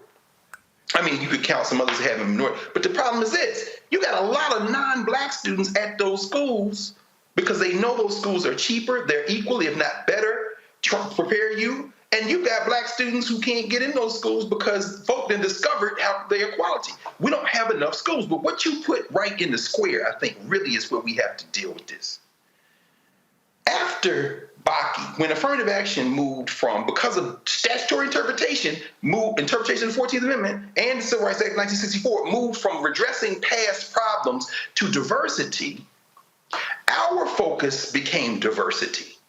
And what you might see is an uptick in, and I've already seen it at Howard, as they begin to want students with the astronomical GPAs and the ability to pay. You're beginning to see students at HBCUs who are only there because they've discovered that there's an equal network or better network. If you want to go to Wall Street, you don't go to Stanford undergrad, you go to Howard undergrad, and they got Wall Street, they're filthy on Wall Street with that same network. But here's the problem. Those students bring some of the same attitudes toward the working class and the laboring class that they would bring if they were at Stanford or Harvard. You put it where it needs to be, Roland. When we start, we have to address this question of class in the black community, because for a lot of black folk, they would love it if HBCUs became DEIUs, and they don't want to get rid of legacy either because they're 4 or 5 generations in. And just like George W. Bush giggled because he knew you had trapped him, there are black people who would say, hey, I don't want them Negroes who I'm scared of when I walk down the street at my HBCU. I'd rather have the 3rd or 4th generation student who was aspiring to go to the University of Chicago, but now because of this decision will look twice at Spelman. I don't want those students at Howard because, quite frankly, I don't need that petty bourgeois static. But guess what? That number's getting higher and higher and higher. And I don't know what they do for the race except use it to their individual advantage. The thing that I cracked up on there with that one, Reese, was, one, he wasn't expecting that question. 2, he openly admitted when he said, yeah, all the doors I had to knock on to follow my dad's footsteps. George W. Bush is an absolute byproduct of white privilege, of legacy. That's how he got into Yale. That's how he got into Harvard. He didn't even come close to having the grades. And what ends up happening, parlays that into becoming owner of the Texas Rangers baseball, being in the oil business, becoming governor of Texas, and becoming president of the United States. Right. And so what you have here, again, you have these Asian American students and these Asian parents, and they are so hell-bent on Harvard, Yale, Columbia, Cornell, Brown, all the Ivy Leagues. I don't even know what the hell all of them are. I can't even name all of them. And so hell-bent on that they felt that, oh, no, it's merit to every single one of them Asian American parents. America ain't never been about merit. That's the BS they always say. It has always been about the hookup, privilege, who you know, and it has been about whiteness. And the Supreme Court in its decision today did nothing to strike down the very thing that discriminated against them, which was legacy. Period. But I mean, that's the whole point, right? Is this whole notion that the system is going to somehow be more fair when it's going to just further advantage those who are already given every single leg up in our society. I mean, in addition to white supremacy being the biggest crock of shit, meritocracy is the biggest crock of shit. It has nothing to do with merit, with you getting this astronomical GPA. It's whether or not your school can throw the letters AP in front of a class title, and now you get an extra grade point GPA. I did have that, I benefited from that too myself, but I'm just saying there are ways to game the system. And the way that the white people have set this up is that they're always going to win. And so, no, I'm sorry, Asian people, you are not any more welcome. You're not going to have any more additional ability to get into these institutions because they don't want your Asian ass there either. Just like they don't want our black asses there, they don't want y'all there either. We're already underrepresented in these institutions, supposedly with affirmative action. And so, like I think somebody somebody had mentioned, they have the opportunity to use personal impact and personal stories and things of that nature to find a way to get around the whole notion that it's strictly by the GPA, by the SAT score or whatever scores, and they're going to continue to game the system. It's the same way that Republicans cheat. When they run out of the majority votes, they gerrymander until the votes don't even matter. They steal, they lie, they cheat. That is the American way, not meritocracy. That's never going to change as long as whiteness is still a concept that people exalt in this country. That's not going to change for anybody. Black people, we're going to always find a way to get along and do what we got to do. This doesn't change that in the sense that we're going to make a way out of no way. But the other people who have been benefiting by the blood, sweat, and tears of Black people and the activism for Black people and off the backs of our systemic discrimination, they're going to get a wake-up call with this ruling. Let's just be real clear here, Lauren. What's going to happen here? The university, figure out how they are going.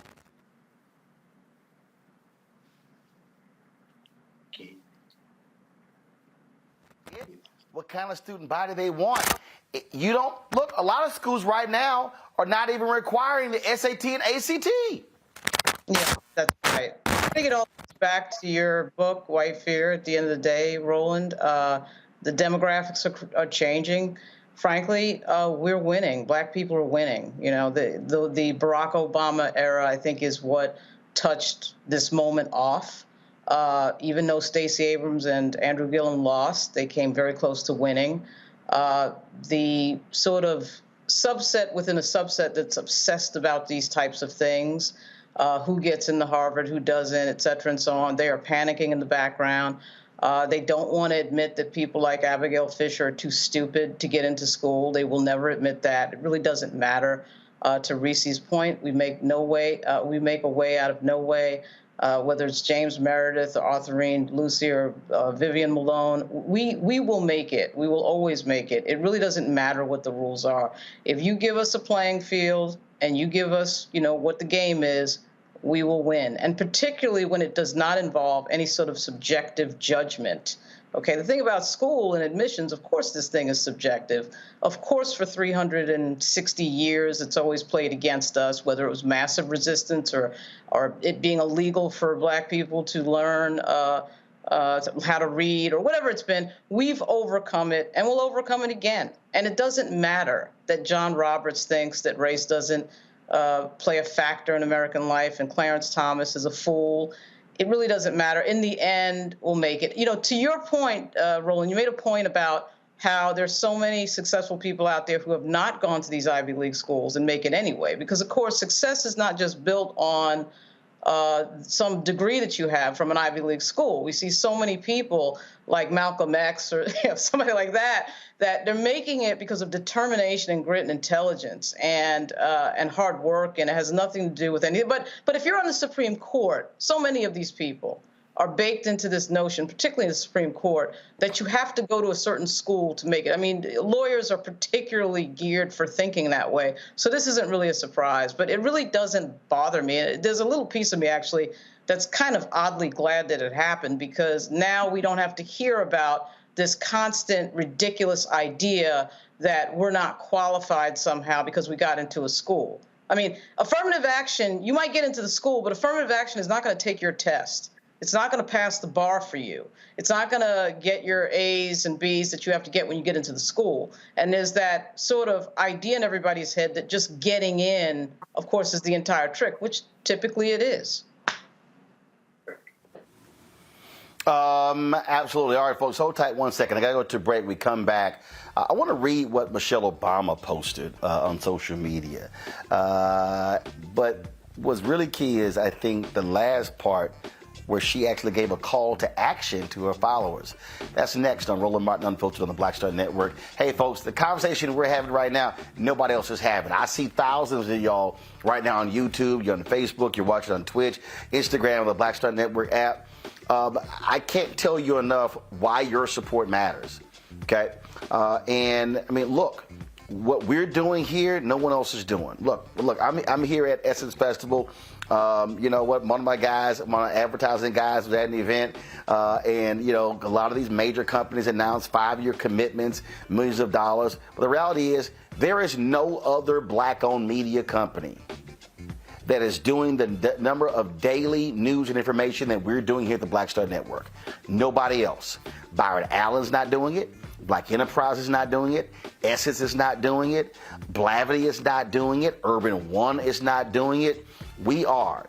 Okay, we don't spend all our time focusing on sports and entertainment and gossip and hair and makeup and all that sort of stuff. We are talking about the issues that matter. And so we really need your support. Again, our goal is to get 20,000 of our followers contributing on average $50 a year. That's $4.19 a month, 13 cents a day. I'll tell you right now, I'm looking right here. It's more than 3,000 people who are watching us as we speak on our YouTube channel. And then we got people watching on the other ones.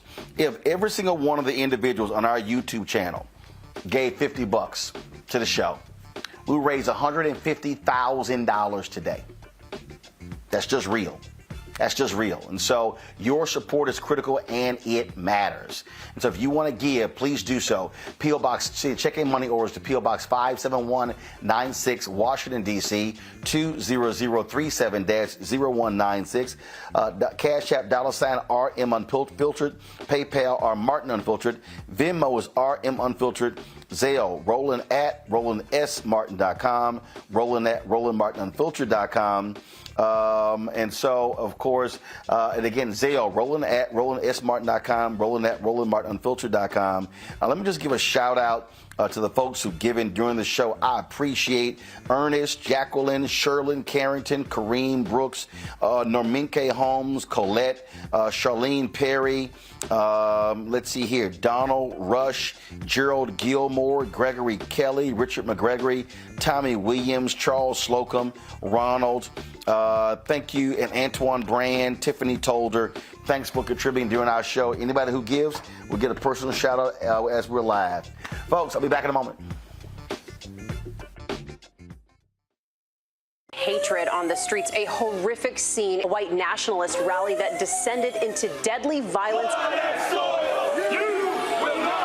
White people are losing their damn minds.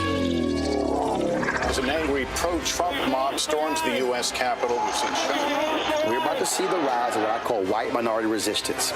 We have seen white folks in this country who simply cannot tolerate black folks voting. I think what we're seeing is the inevitable result of violent denial. This is part of American history. Every time that people of color have made progress, whether real or symbolic, there has been what Carol Anderson at Emory University calls white rage as a backlash. This is the rise of the Proud Boys and the Boogaloo Boys. America, there's going to be more of this. Here's all the Proud Boys, guys. This country is getting increasingly racist in its behaviors and its attitudes because of the fear of white people. The fear that they're taking our jobs, they're taking our resources, they're taking our women. This is white fear.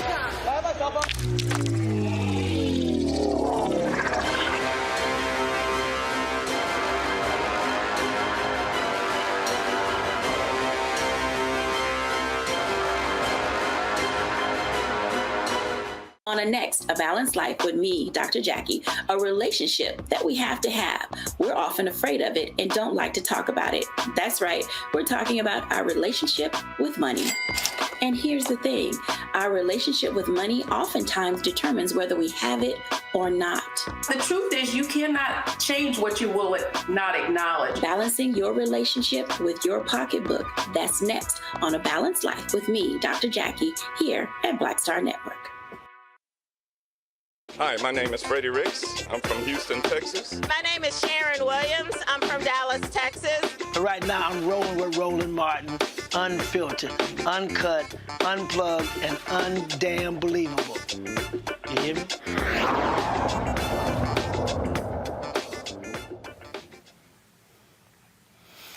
A lot of folks have been commenting today regarding the Supreme Court decision striking down the use of race in college admissions. One of the statements that I thought was quite interesting came from former First Lady Michelle Obama. This is what she wrote. Back in college, I was one of the few black students on my campus, and I was proud of getting into such a respected school. I knew I'd worked hard for it, but still, I sometimes wondered if people thought I got there because of affirmative action.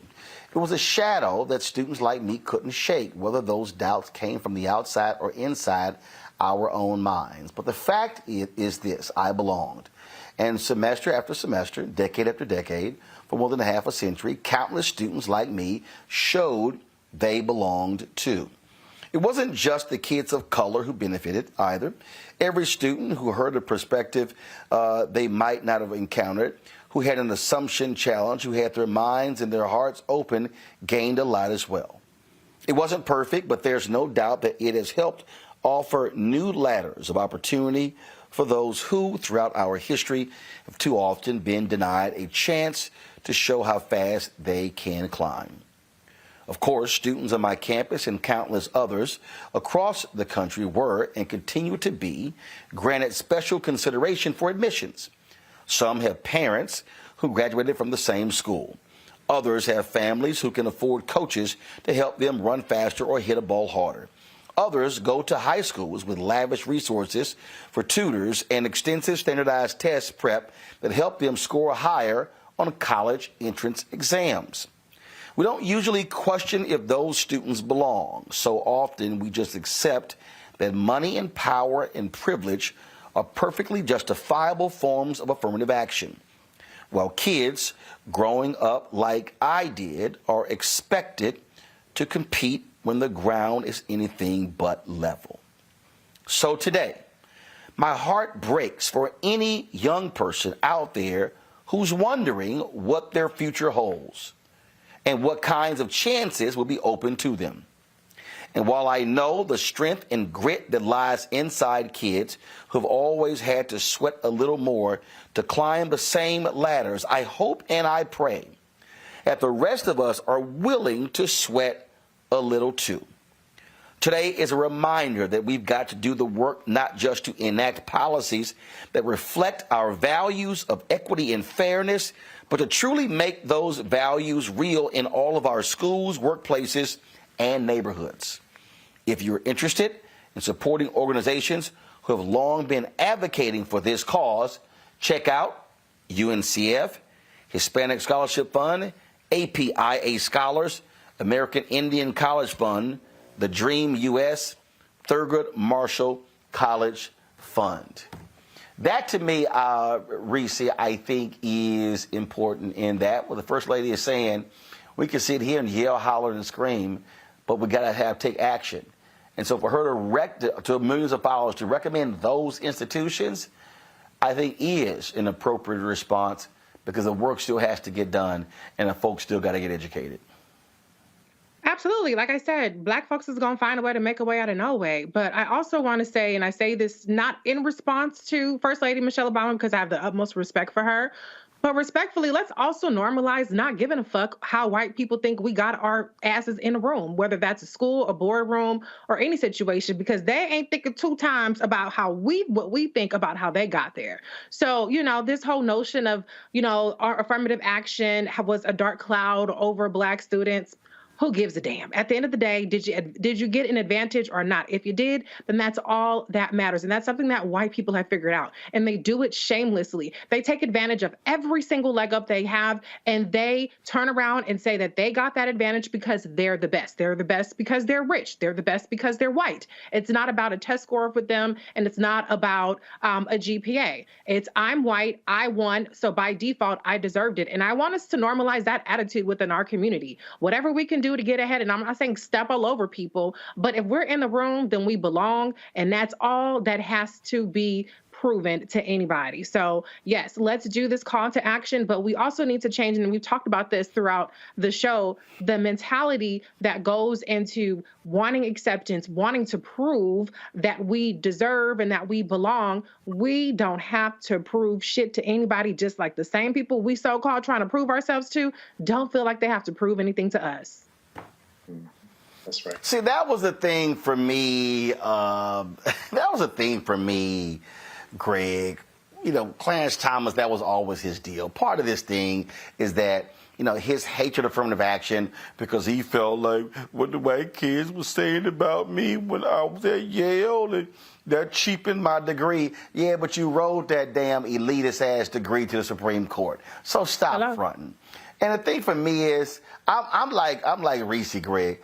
I didn't give a damn what no white kid at Texas A&M thought.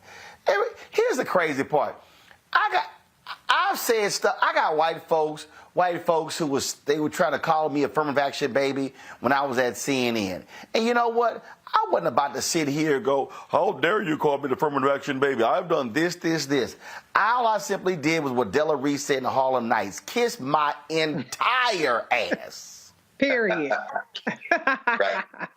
That's right. Well, I mean, although I must say, and something Professor Levitt said before he logged off about the impact of this, something that I heard Professor Angie Porter, who's over at American University, said today in response. There's the legal implications and then the real world implications. Okay, higher education is one thing, but these corporations, these companies take their cue in terms of affirmative action from these types of decisions. So now everybody who's brushing up their resume, who's going in for an entry-level position or internship, needs to be very nervous now about these places that now are going to take this and say, oh, that's the signal? Well, that's why Biden said, don't you corporations do this, because he absolutely knows they're going to do it. But this not giving a damn is really central. Clarence Thomas is a deeply traumatized man. His blackness is drawn from what he thinks white people think about blackness. The way he talks, color of his skin, the approach, and that's why we talked with Corey Robin, who wrote the book The Enigma of Clarence Thomas, on the Black Table. He is a black nationalist, but his blackness is a figment of the white imagination. He thinks he's helping black people, absolutely, and that's basically, he just showed who he wrote into the Supreme Court. But anyway, it's a good article in the recent issue of New York Magazine about those two, Clarence and Jenny Thomas. But Reese, when you talk about not giving a damn, that's critical, and that was a lovingly kind of corrective to the First Lady, because in a generation before Michelle Obama went to Princeton after they became co-ed, Sonia Sotomayor graduated from Princeton, class of '76. One of the first places she came after she was sworn in as Associate Justice of the Supreme Court was Howard Law School. And I sat in an auditorium with those law students and listened to her say that she wanted to do something about the class elitism on the Supreme Court. Because everybody's either Harvard or Yale, they're either Catholic or Jewish, they went to these exclusive schools, and she wants to diversify the clerks. The first question that she was asked that day was by a young man that said, I want to be a clerk. So what do I need to do? And she gave an excellent answer about being able to read and write beautifully and loving the law and all that. She still ain't hired no HBCU clerks, to my knowledge. Guess who ain't hired no HBCU clerks in her first term either? Ketanji Brown Jackson, all Harvard. My point is this. Michelle Obama wanted something coming out of the South Side of Chicago, and she got it, to Reese's point, at Princeton. She got access to the privilege, the very privilege that she balanced in that message by saying, here are all the institutional supports for places where people don't have the privilege that you should support. But I'm going to end with this. There's a certain gaslighting among the black elite who appoint themselves as proxies for the race, and in fact, you don't see them do a whole lot for the race. Because the last I checked, Roland, your black-owned, black-operated, black-as-hell content network has yet to have the sit-down with either the former First Lady or the former President of the United States, who are so rah-rah about race, except when it comes to sharing some of that Netflix money or something. So, I mean, see, so I'm always a little wary of them Negroes that get in the room and don't bring nobody else with them. I'm going to stop right there. Well, look, I mean, you're absolutely right. I attended the Global Black Economic Forum that Essence Ventures put on today, and was here. It was in the Four Seasons Hotel, and the ambassador of the United Nations spoke. Again, Vice President spoke. I think it's taking place tomorrow, and there were. First of all, it wasn't. I don't even know if there was registration. It may have been. There may have been a cost associated with it. And I was sitting there, and I was looking around the room, and a number of people in the room who I knew, I've talked to over the years, and folk who were working in corporate America. And the conversation was a Black Economic Forum. And even when the Vice President was speaking, I was remarking to the guy sitting next to me. They were talking about, economic opportunities in Africa and whatever. And I turned to him, I said, 95% of the black-owned businesses in America do less than $5 million in revenue. 95%. If you look at the Executive Leadership Council, the black corporate group, their own internal study shows how many of those black folks are booted out of corporate America before they reach 60. Booted out. He sort of hit the glass ceiling. And so to the point that, Greg, that you were making, and just sort of just how I absolutely feel. My whole deal is, if you become one of those elite blacks and you're operating in rarefied air, the question is, how are you connecting with those of us not at 30,000 feet? How are you saying, I'm going to bring people along with me? I say this all the time. If you're in a company, I just don't want to see the black people who you have in executive positions.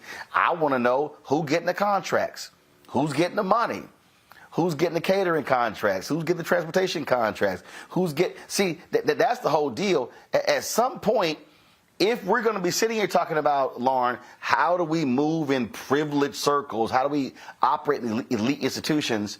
Who's benefiting from us attending a Harvard or Yale? Are the individuals benefiting, or we're benefiting as a collective? Are people truly maximizing the opportunities to open up new opportunities? I say this all the time to the black people who work at these ad agencies. What are you actually doing for black-owned media? Or are you just simply there to check boxes? And so that's what this whole thing boils down to. Greg, we didn't get an interview with the president when his book came out. We didn't get one with the First Lady when her book came out. And even in the last year of the White House, the First Lady told me specifically, out of her own mouth, 2 consecutive years, that she was going to do a sit-down interview with me before they got to the White House, and it never happened. So I don't know why, but my whole deal is, I tried, I was available, they never called. Ain't like folk didn't have my number. So that to me, Lauren, we as African Americans, and I'm gonna bring Dr. King here. Clarence Jones said in his book, King met with him, and Clarence was like, yo, I'm good. I'm making money as a corporate attorney. Am I right? King gave a speech the next day, and Clarence Jones said King was basically talking to him saying, just because you're doing well in your field don't mean that you can't help the rest of our people. That really has to be our state of mind. And so that's how we must approach, I think, this and also other issues. Lauren, go ahead.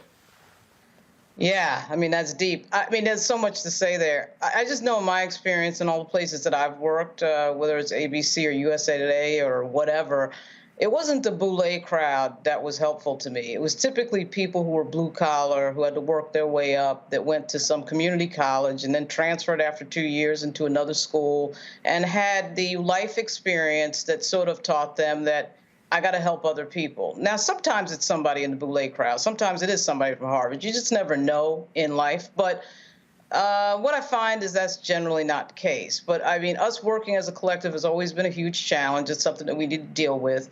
To get back to a few things about this Michelle Obama statement that you put up before. I mean, as I think everybody on the panel knows, she went to Princeton, which is like probably less than 5% black.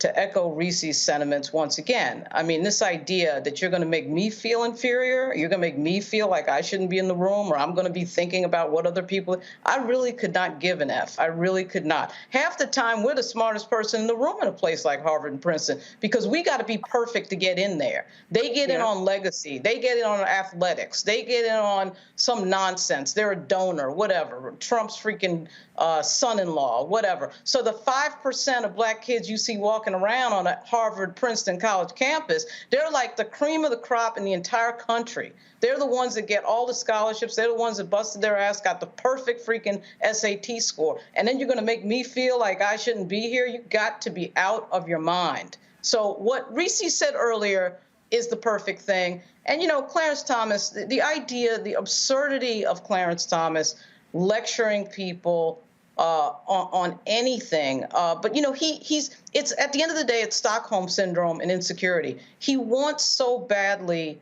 to be liked by white people. He wants that so badly, and you can never get it. It's the Adolf Caesar speech in A Soldier Story at the end of the day.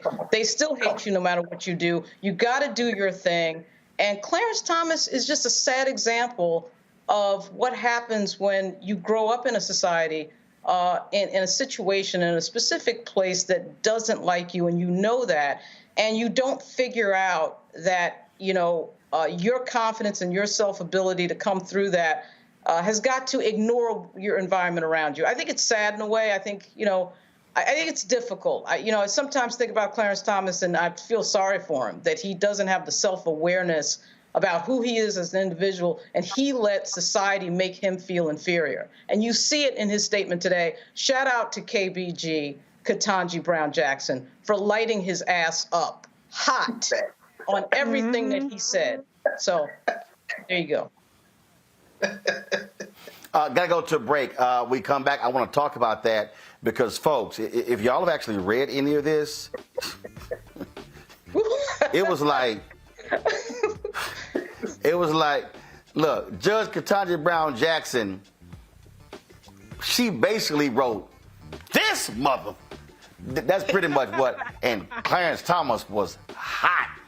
Clarence Thomas was mad at this sister because she went at his throat. We'll discuss that next, right here on Roland Martin Unfiltered on the Black Star Network. Next on the Black Table with me, Greg Carr, the enigma of Supreme Court Justice Clarence Thomas. What really makes him tick, and what forces shaped his view of the world, the country, and Black America? The answer, I'm pretty sure, will shock you. And he says, people think that I'm anachronistic. I am. I want to go backwards in time in order to move us forward into the future. He's very upfront about this. We'll talk to Corey Robin, the man who wrote the book that reveals it all. That's next on the Black Table, only on the Black Star Network. On the next Get Wealthy with me, Deborah Owens, America's Wealth Coach, I'm sure you've heard that saying that the only thing guaranteed is death and taxes. The truth is that the wealthy get wealthier by understanding tax strategy.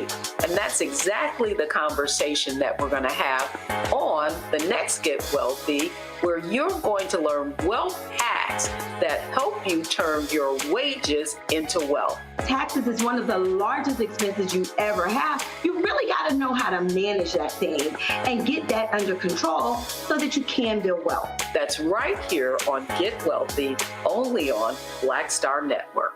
Up next on The Frequency with me, Dee Barnes. She's known as the Angela Davis of hip-hop. Monet Smith, better known as Medusa, the gangsta goddess, the undisputed queen of West Coast underground hip-hop. Pop locking is really what indoctrinated me in hip-hop. I don't even think I realized it was hip-hop at that time. Right. It was a happening. Mm-hmm. It was a moment of release. We're going to be getting into her career, knowing her whole story, and breaking down all the elements of hip-hop. This week on The Frequency, only on the Black Star Network. Hi, I am Tommy Davidson. I play Oscar on Proud Family, Louder and Prouder. I don't play Sammy, but I could. Or I don't play Obama, but I could. I don't do Stallone, but I could do all that. And I am here with Roland Martin on Unfiltered.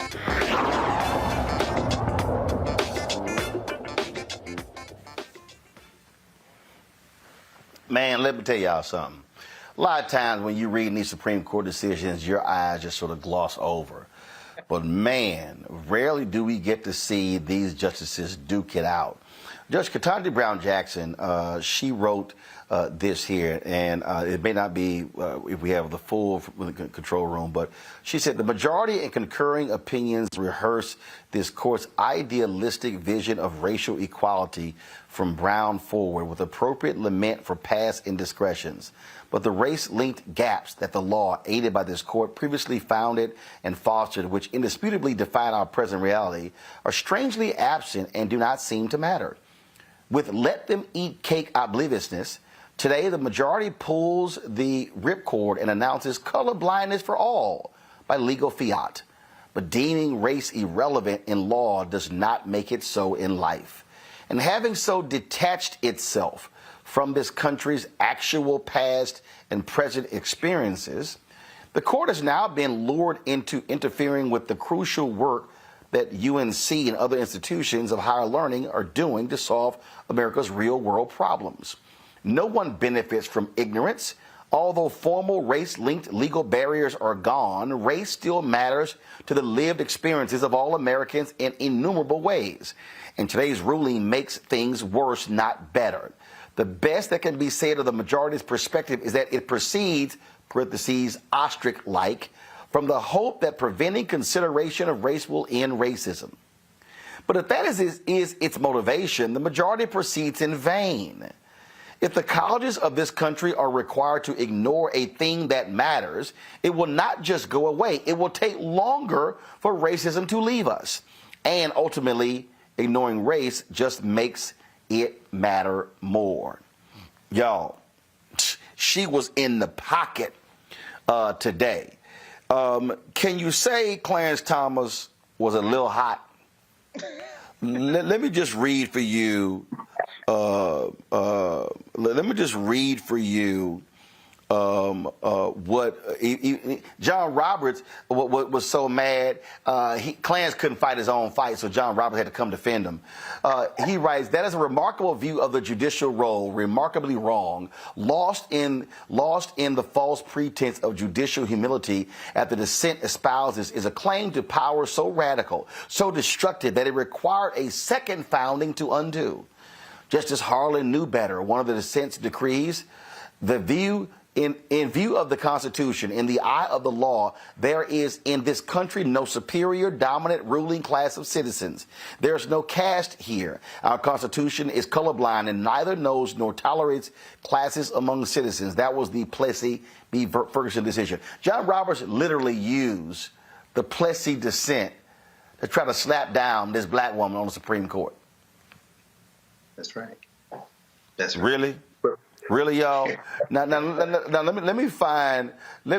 So I got to read to y'all how clueless Clarence Thomas is. So check this out.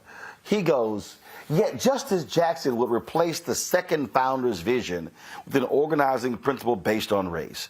In fact, on her view, almost all of life's outcomes may be so unhesitatingly ascribed to race. This is so, she writes, because of statistical disparities among different racial groups. Even if some whites have a lower household net worth than some blacks, what matters to Justice Jackson is that the average white household has more wealth than the average black household. By a long shot. Okay, that wasn't his opinion. This, he writes, y'all, this is what Clarence Thomas said. This lore is not and has never been true. Even in the segregated South where I grew up, individuals were not the sum of their skin color. Boy, bye. Then as now, not all disparities are based on race. Not all people are racist, and not all differences between individuals are ascribable to race. Put simply, the fate of abstract categories of wealth statistics is not the same as the fate of a given set of flesh and blood human beings. He's quoting Thomas Sowell. Worse still, Justice Jackson uses her broad observations about statistical relationships between race and select measures of health, wealth, and well-being to label all blacks as victims. No, she didn't. Her desire to do so is unfathomable to me. I cannot deny the great accomplishments of black Americans. Lord, now let me, while I'm looking for this, Greg, help me out here. Yes, sir. What page you can Judge Jackson, page numbers on the PDF? I don't have the page number up. No. Okay. What I'm looking for right now with Brown Jackson is when she made, y'all. She said. Footnote 103. Footnote 103. I think what you look. I'm just going to paraphrase it, Greg. When she said, "This boy's arguments are so stupid. I don't even have enough time to blow them out the water." Yes. She literally said his straw man arguments. Yes. You look. I think you probably look at. I'm sure you are. In footnote 103 of her concurrence, I'm sorry, of her dissent, she destroys him. This is very important. And again, listen, y'all. Black Star Network, nowhere else. I just want to just pause here and make this observation, Roland. I know some of y'all think Rachel Maddow is brilliant. Maybe she is, maybe she isn't. I'm not sure.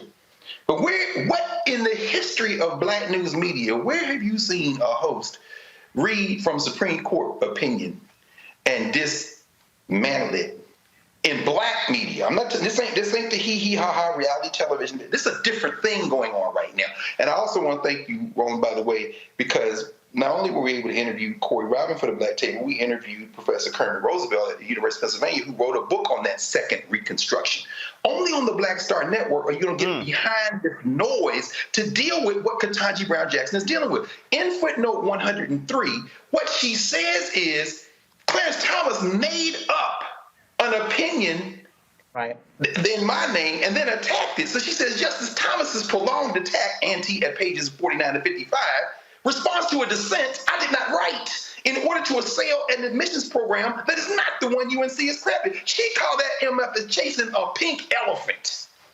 She said, so what is the pink elephant? A pink elephant argument is when you say, don't think of a pink elephant, and all you can think of is pink elephants. She says Clarence Thomaston made up a concept of race in his mind that he's obsessed with that doesn't exist in reality, and then he tried to make me up to attack me, and then she dismantles him. Clarence Thomas is sick. And Ketanji Brown Jackson was on him like Omar was on everybody in The Wire. She brought the pump shotgun for his ass. I think that's probably what I think maybe that footnote you're looking for. Footnote 103 is on page 25. Oh, no, right. I love this here, Reese. She says, Justice Thomas ignites Justice Thomas ignites too many more straw men to list or fully extinguish here. The takeaway is that those who demand that no one think about race, quote, a classic pink elephant paradox, refuse to see, much less solve for, the elephant in the room, the race-linked disparities that continue to impede achievement of our great nation's full potential. Worse still, by insisting that obvious truths be ignored, that they prevent our problem-solving institutions from directly addressing the real import and impact of social racism and government-imposed racism, ante at 55, Thomas J. concurring, thereby deterring our collective progression toward becoming a society where race no longer matters. I mean, she was like, boy, you just offering straw man arguments that don't amount to nothing, and I just don't even have enough time to extinguish them here. I mean, it's like, we all get into these arguments on social media with somebody who just don't know what the fuck they talking about. And it's just like, we aren't even in the same realm of the conversation. You are on some whole other shit that I don't even have time to properly respond to. But I just have to say, I would be remiss if I didn't say this. Fuck the founding farmers. This whole founding fathers, this whole notion that like, oh, we're going against the founding fathers. They own slaves. Fuck them. Fuck them and their stupid ass vision. This was not a race-blind country. This was not equality for all country unless you buy into their notion that enslaved people are not in fact human beings. So it's absurd, and it's gaslighting how these white supremacist justice, including Justice Thomas, try to sit up there and act like they are showing deference to the notion of color blindness by invoking people that fucking did not see Black people as human beings, let alone women as human beings. That's a whole nother story too. So I just think that we're having a discussion on the terms and with notions that were bullshit from the very beginning. And to carry them forward is just delusional, but it's intentional. It's working as designed. It's going to have the impact that they wanted to have. The only thing is there's going to be collateral damage with people that they typically wouldn't want to do harm to, which is not Black people. It's the non-white and non-Black people and the women who are white who have benefited greatly from the strides and from the kinds of protections that affirmative action has put in place. But let's all be clear. Black people still had to work 10 times as hard. I remember when I was applying for jobs, moving to the DMV, I took my race off of applications and I immediately started getting more calls back because I bought into the notion of diversity and equity. I'm Black. That's going to help me. Shit. It sure the fuck didn't. As soon as they didn't know if I was a Black girl, I got all the damn calls. And so we know as Black people in this country, when we're going for a job, when we fill out those applications, if you check Black, you definitely not getting ahead, despite what these white propagandists and racists have been trying to tell us and shove down our throat about how diversity and inclusion is disproportionately impacting us. It hasn't. So go to hell. Lauren, Reese, she nails it. And look, we know it. And what's that fool, Vivek, whatever, he was running for Republican. Oh my God. He ain't running for president. He did some video today talking about, there's no systemic racism. I'm like, fool, shut up. Reese made the point there. Yeah, colorblind studies have been done. Exact same resume, white sounding name, Black sounding name. The white person got 50% more callbacks than the Black person. So let's sit here and play this silly little game. We know what these cats are doing. This is where we got to learn to call it what it is. And I got to go ahead here and go there. Anybody who's watching me right now and anybody who's listening to me right now, if you chose to vote for Donald Trump over Hillary Clinton, you can kiss my Black ass.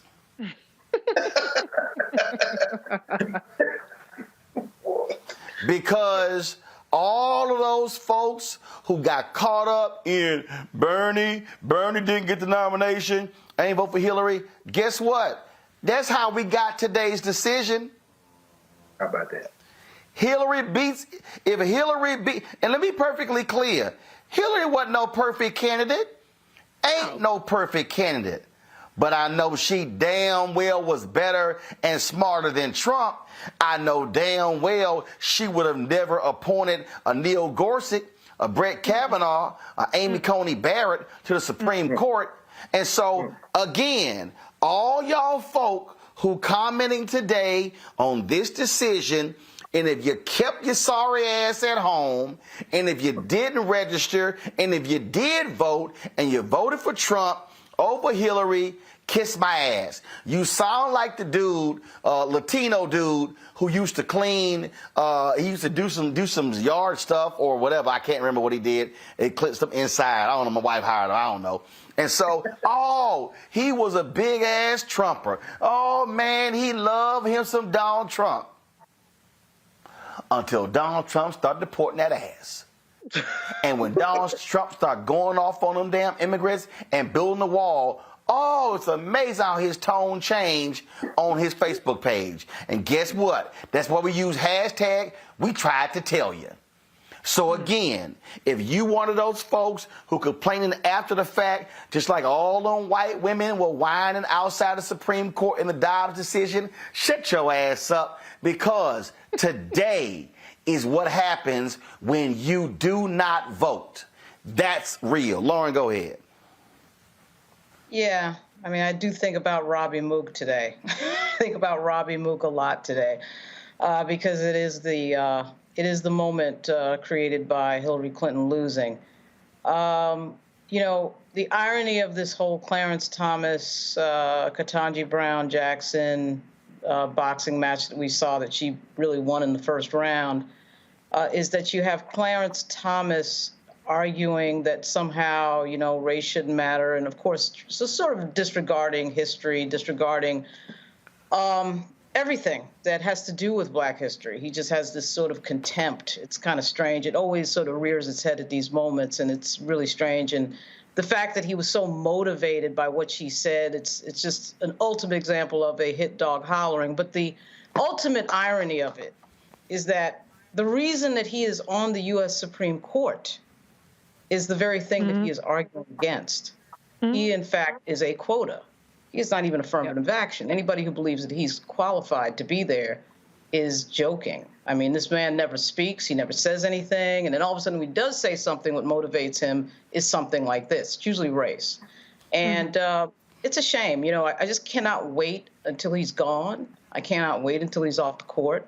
He's exactly what a lot of these sort of racist right-wing Republicans love. They always find some black clown to sort of do their bidding, and they have found it in him. And he's dangerous. He's just dangerously stupid. And the reason that he was angry today is that he got smoked, and he got smoked red hot. And it's good to see because, you know, Sotomayor is the other big player in this game. Sotomayor really brings it. I don't think Kagan brings it as hard. And by the way, Kagan's the other one that's never had a black law clerk in history. We should recheck that. But at any rate, Ketanji is really, I know a lot, we heard a lot of stuff about Ketanji. Remember when she got nominated, she might be too conservative, she might be corporate, she went to Harvard, this and that. Well, she's showing up big time in these opinions because I can't wait to read the rest of it. But what I've already read shows me that this was a great pick. This was a great moment for President Biden. Indeed. Folks, I got to do a quick break. When we come back, we do have to pay homage to Christine Farris, the last sibling of Reverend Dr. Martin Luther King Jr. She passed away today at the age of 95. We'll tell her story next. Roland Martin Unfiltered on the Black Star Network. When you talk about blackness and what happens in black culture, we're about covering these things that matter to us, speaking to our issues and concerns. This is a genuine people-powered movement. There's a lot of stuff that we're not getting. You get it, and you spread the word. We wish to plead our own cause. Too long have others spoken for us. We cannot tell our own story if we can't pay for it. This is about covering us. Invest in black-owned media. Your dollars matter. We don't have to keep asking them to cover our stuff. So please support us in what we do, folks. We want to hit 2,000 people, $50 this month, raise $100,000. We're behind 100,000, so we want to hit that. Y'all money makes this possible. Checks and money orders go to P.O. Box 57196, Washington, D.C. 20037-0196. The Cash App is $RM Unfiltered. PayPal is R Martin Unfiltered. Venmo is RM Unfiltered. Zelle is Roland at RolandSMartin.com. On the next Get Wealthy with me, Deborah Owens, America's Wealth Coach, I'm sure you've heard that saying that the only thing guaranteed is death and taxes. The truth is that the wealthy get wealthier by understanding tax strategy. And that's exactly the conversation that we're going to have on the next Get Wealthy, where you're going to learn wealth hacks that help you turn your wages into wealth. Taxes is one of the largest expenses you ever have. You really got to know how to manage that thing and get that under control so that you can build wealth. That's right here on Get Wealthy, only on Black Star Network. What's up, everybody? It's your girl, Latasha from the A. And you're watching Roland Martin Unfiltered.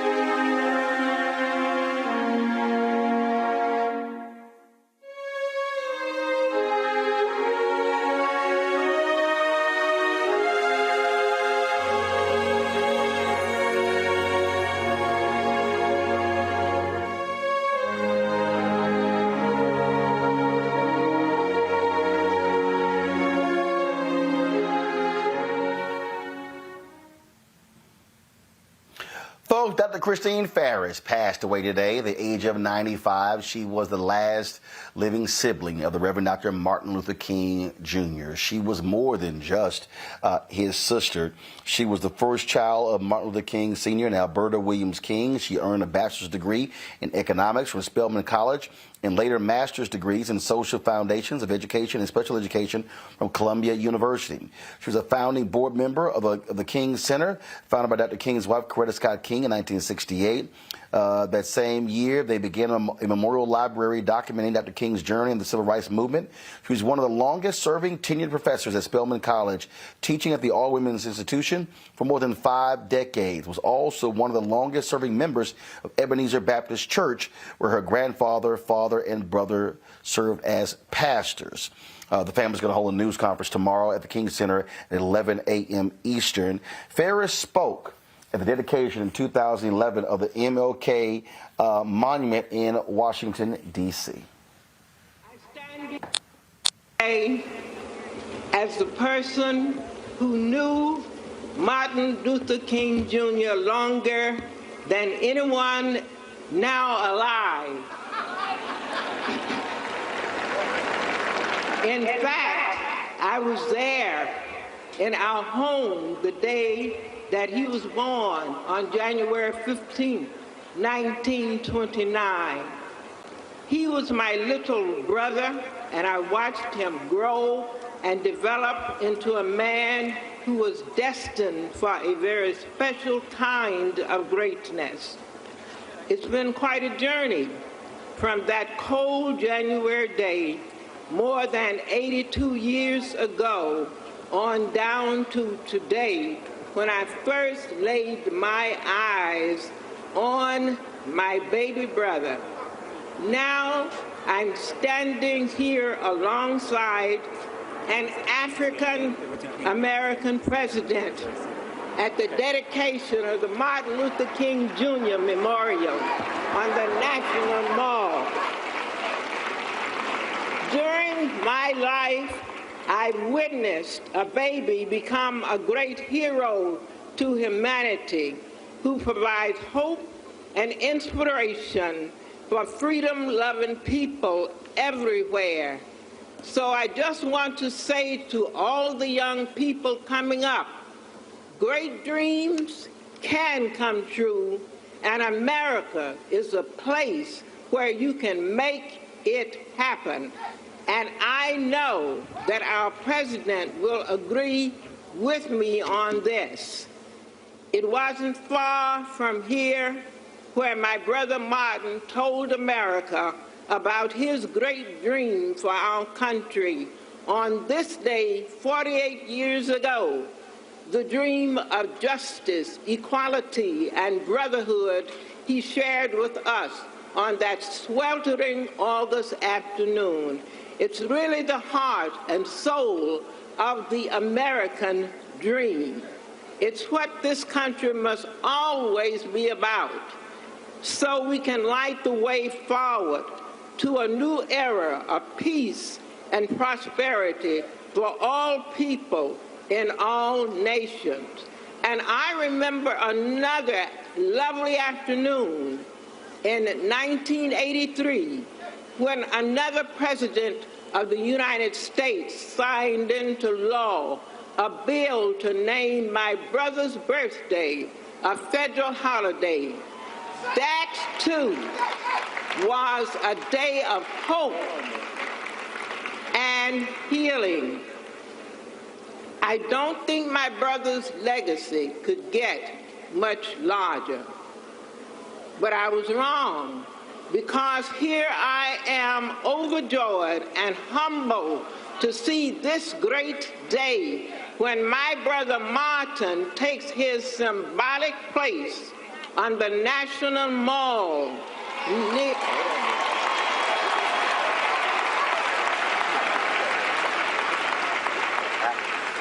on this National Mall near America's greatest presidents, including Abraham Lincoln, Thomas Jefferson, and Franklin Roosevelt. This is just overwhelming. My brother was never one to seek great honors. In fact, he was self-effacing, and he was amazed and humbled to receive the Nobel Prize for Peace back in 1964. I want to thank the Alpha Phi Alpha fraternity for having the vision, commitment, and determination to conceive this project and to see it through by honoring Martin Luther King Jr. with such a wonderful statue on the National Mall. You have ensured that his legacy will provide a source of inspiration for people from all over the world for generations to come.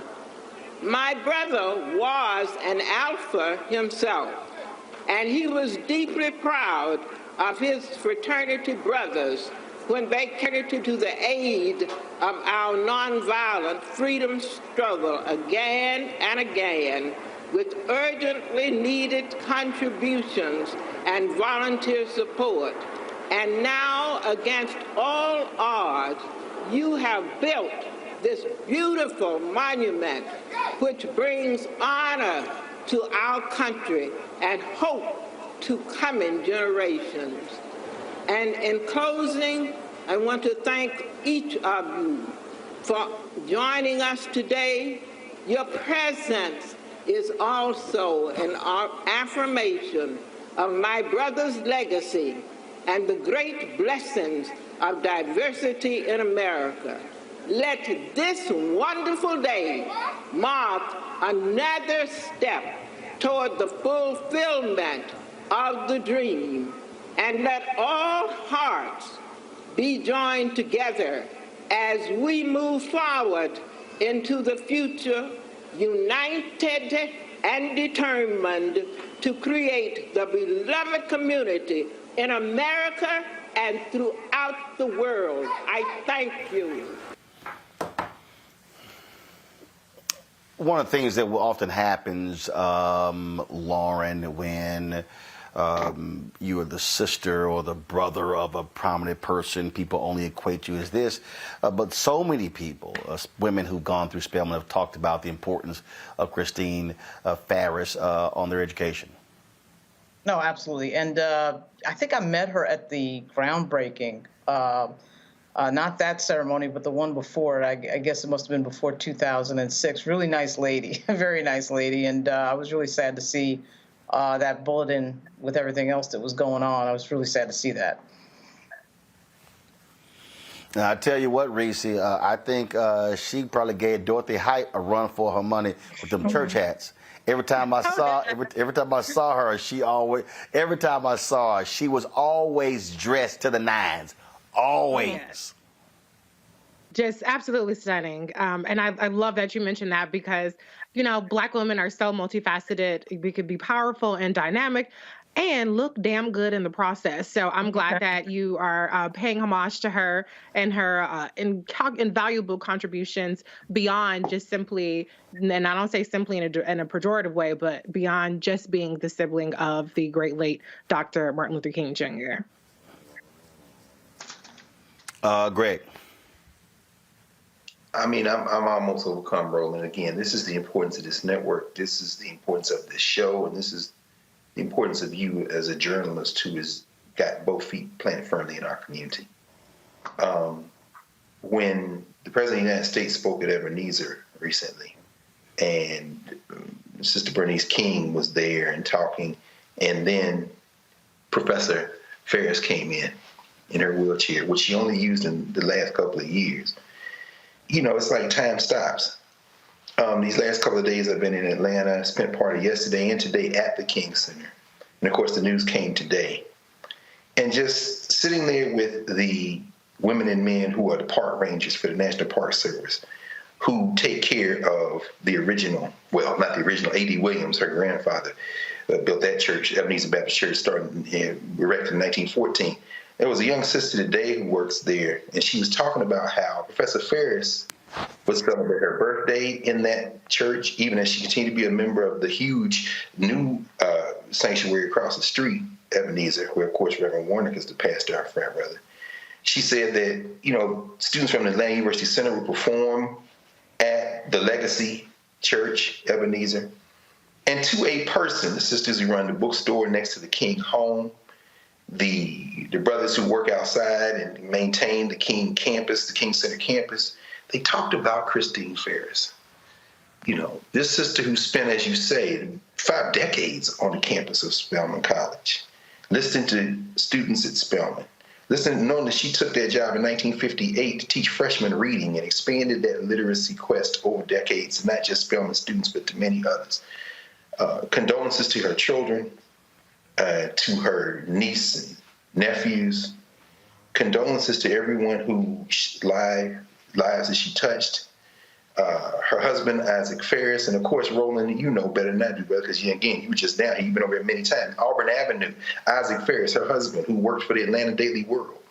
When you see Christine Ferris, you don't just see an individual. You see institutions and the power of institutions to shape lives and to continue to shape lives. This, if she were white, this would be all over all of the press everywhere. But because she is black, it falls to the Black Star Network to do what you do every time one of our giants makes transitions, which is to pause to the passing of a giant. So I wish I could be there tomorrow for the family press conference, but in a way it doesn't matter because her legacy lives in us. And thank you for doing this, brother, as always. Christine King Farris passed away at the age of 95, and so we certainly honor her. Lauren, Reese, Greg, I appreciate it. I want to thank our president and legal panel that was on with us as well. Great conversation. And again, a conversation you're not going to get anywhere else. If you want to understand why black-owned media matters, and let me be real clear here, kill the music. What I'm trying to get you to understand is this is not just about, again, entertainment and sports and things along those lines. We have to have news and information in our community. We must be enlightened and educated about what is going on. And that's why we do what we do. And so it trips me out when I see these fools, man, Roland Martin, you're always begging for money. But it's amazing. They don't say nothing when NPR does it. They don't say nothing when PBS does it. Yet here we are, trying to walk in the footsteps of Frederick Douglass and Ida B. Wells Barnett and John H. Johnson and Robert Abbott and Charlotta Bass and all of the historic folks who've been in the black press operating in the 21st century. What we do on this show, folks, nobody else is doing. I'm telling you this. Byron Allen has 2 hours of news a day on his network, The Griot. 2. We got 5. My show is 2 hours a day. Faraji Muhammad is 2 hours a day. And then we have a weekly show. So whether it's Deborah Owens, Jackie Hood Martin, whether it's Greg Carr, whether it's Stephanie Humphrey, whether it's Dee Barnes, y'all, that's 5 hours of black-owned news and information every single day. That's why Black Star Network matters. So first and foremost, we're almost at 1.1 million subscribers on YouTube. We need you downloading our app. We own it, we control it, and that's critically important. So please do so. Download the Black Star Network app, Apple phone, Android phone, Apple TV, Android TV, Roku, Amazon Fire TV, Xbox One, Samsung Smart TV. Your dollars matter. Please give to us. I can't tell you how critical this is. Look, I know I'm the one who has to pay the bills. I know when I have to make cuts or not spend on certain things to conserve money. And so your resources matter. Our fan base matters. Our monthly expenses for everything, y'all, is $195,000 per month. And that's staff, and that's salaries, and that's our rent. That's the live view unit I'm using. That's cameras, and that's everything. And so the cost is real. And so when you contribute, you absolutely are helping us keep these doors open and allowing us to keep telling our story and being unapologetic every single day. Okay, today, y'all, we had black law professors from Howard University, from Florida A&M University, the Lawyers Committee for Civil Rights under law, former president of Philander Smith Dillard, Greg Carr from Howard University, ABC, NBC, CBS. They not going to have that many black legal scholars on for the whole week. We had them in 1 hour. So send your check and money order to P.O. Box 57196, Washington, D.C., 20037-0196. Cash App is $RM Unfiltered. PayPal R Martin Unfiltered. Venmo is RM Unfiltered. Zelle Roland at RolandSMartin.com. Roland at RolandMartinUnfiltered.com. Dataless Construction just sent $10, saying keep reporting. Gene sent $45 for the show. We also have Daryl Andre Fund, who sent $25. Gilbert Ross sent $10. We got Stacy Sims sent $50. Stephen Love sent $50. Clarita Forbes sent $20. Larney Richardson sent $100. Betty Brown sent $50. Michael Boyd Harris sent $20. Let's see here. LeGrant Elvin, $50. Stephanie Bush sent $55. Charlie Stokes sent $50. Yvette Fennell sent $50. Nate sent $100. Joseph Reed III sent $50. Tanya Mormon sent $50. Let's see here. Derek Blanche sent $5. And again, y'all, Cornell Thomas sent $10. That $5 and $10 matter.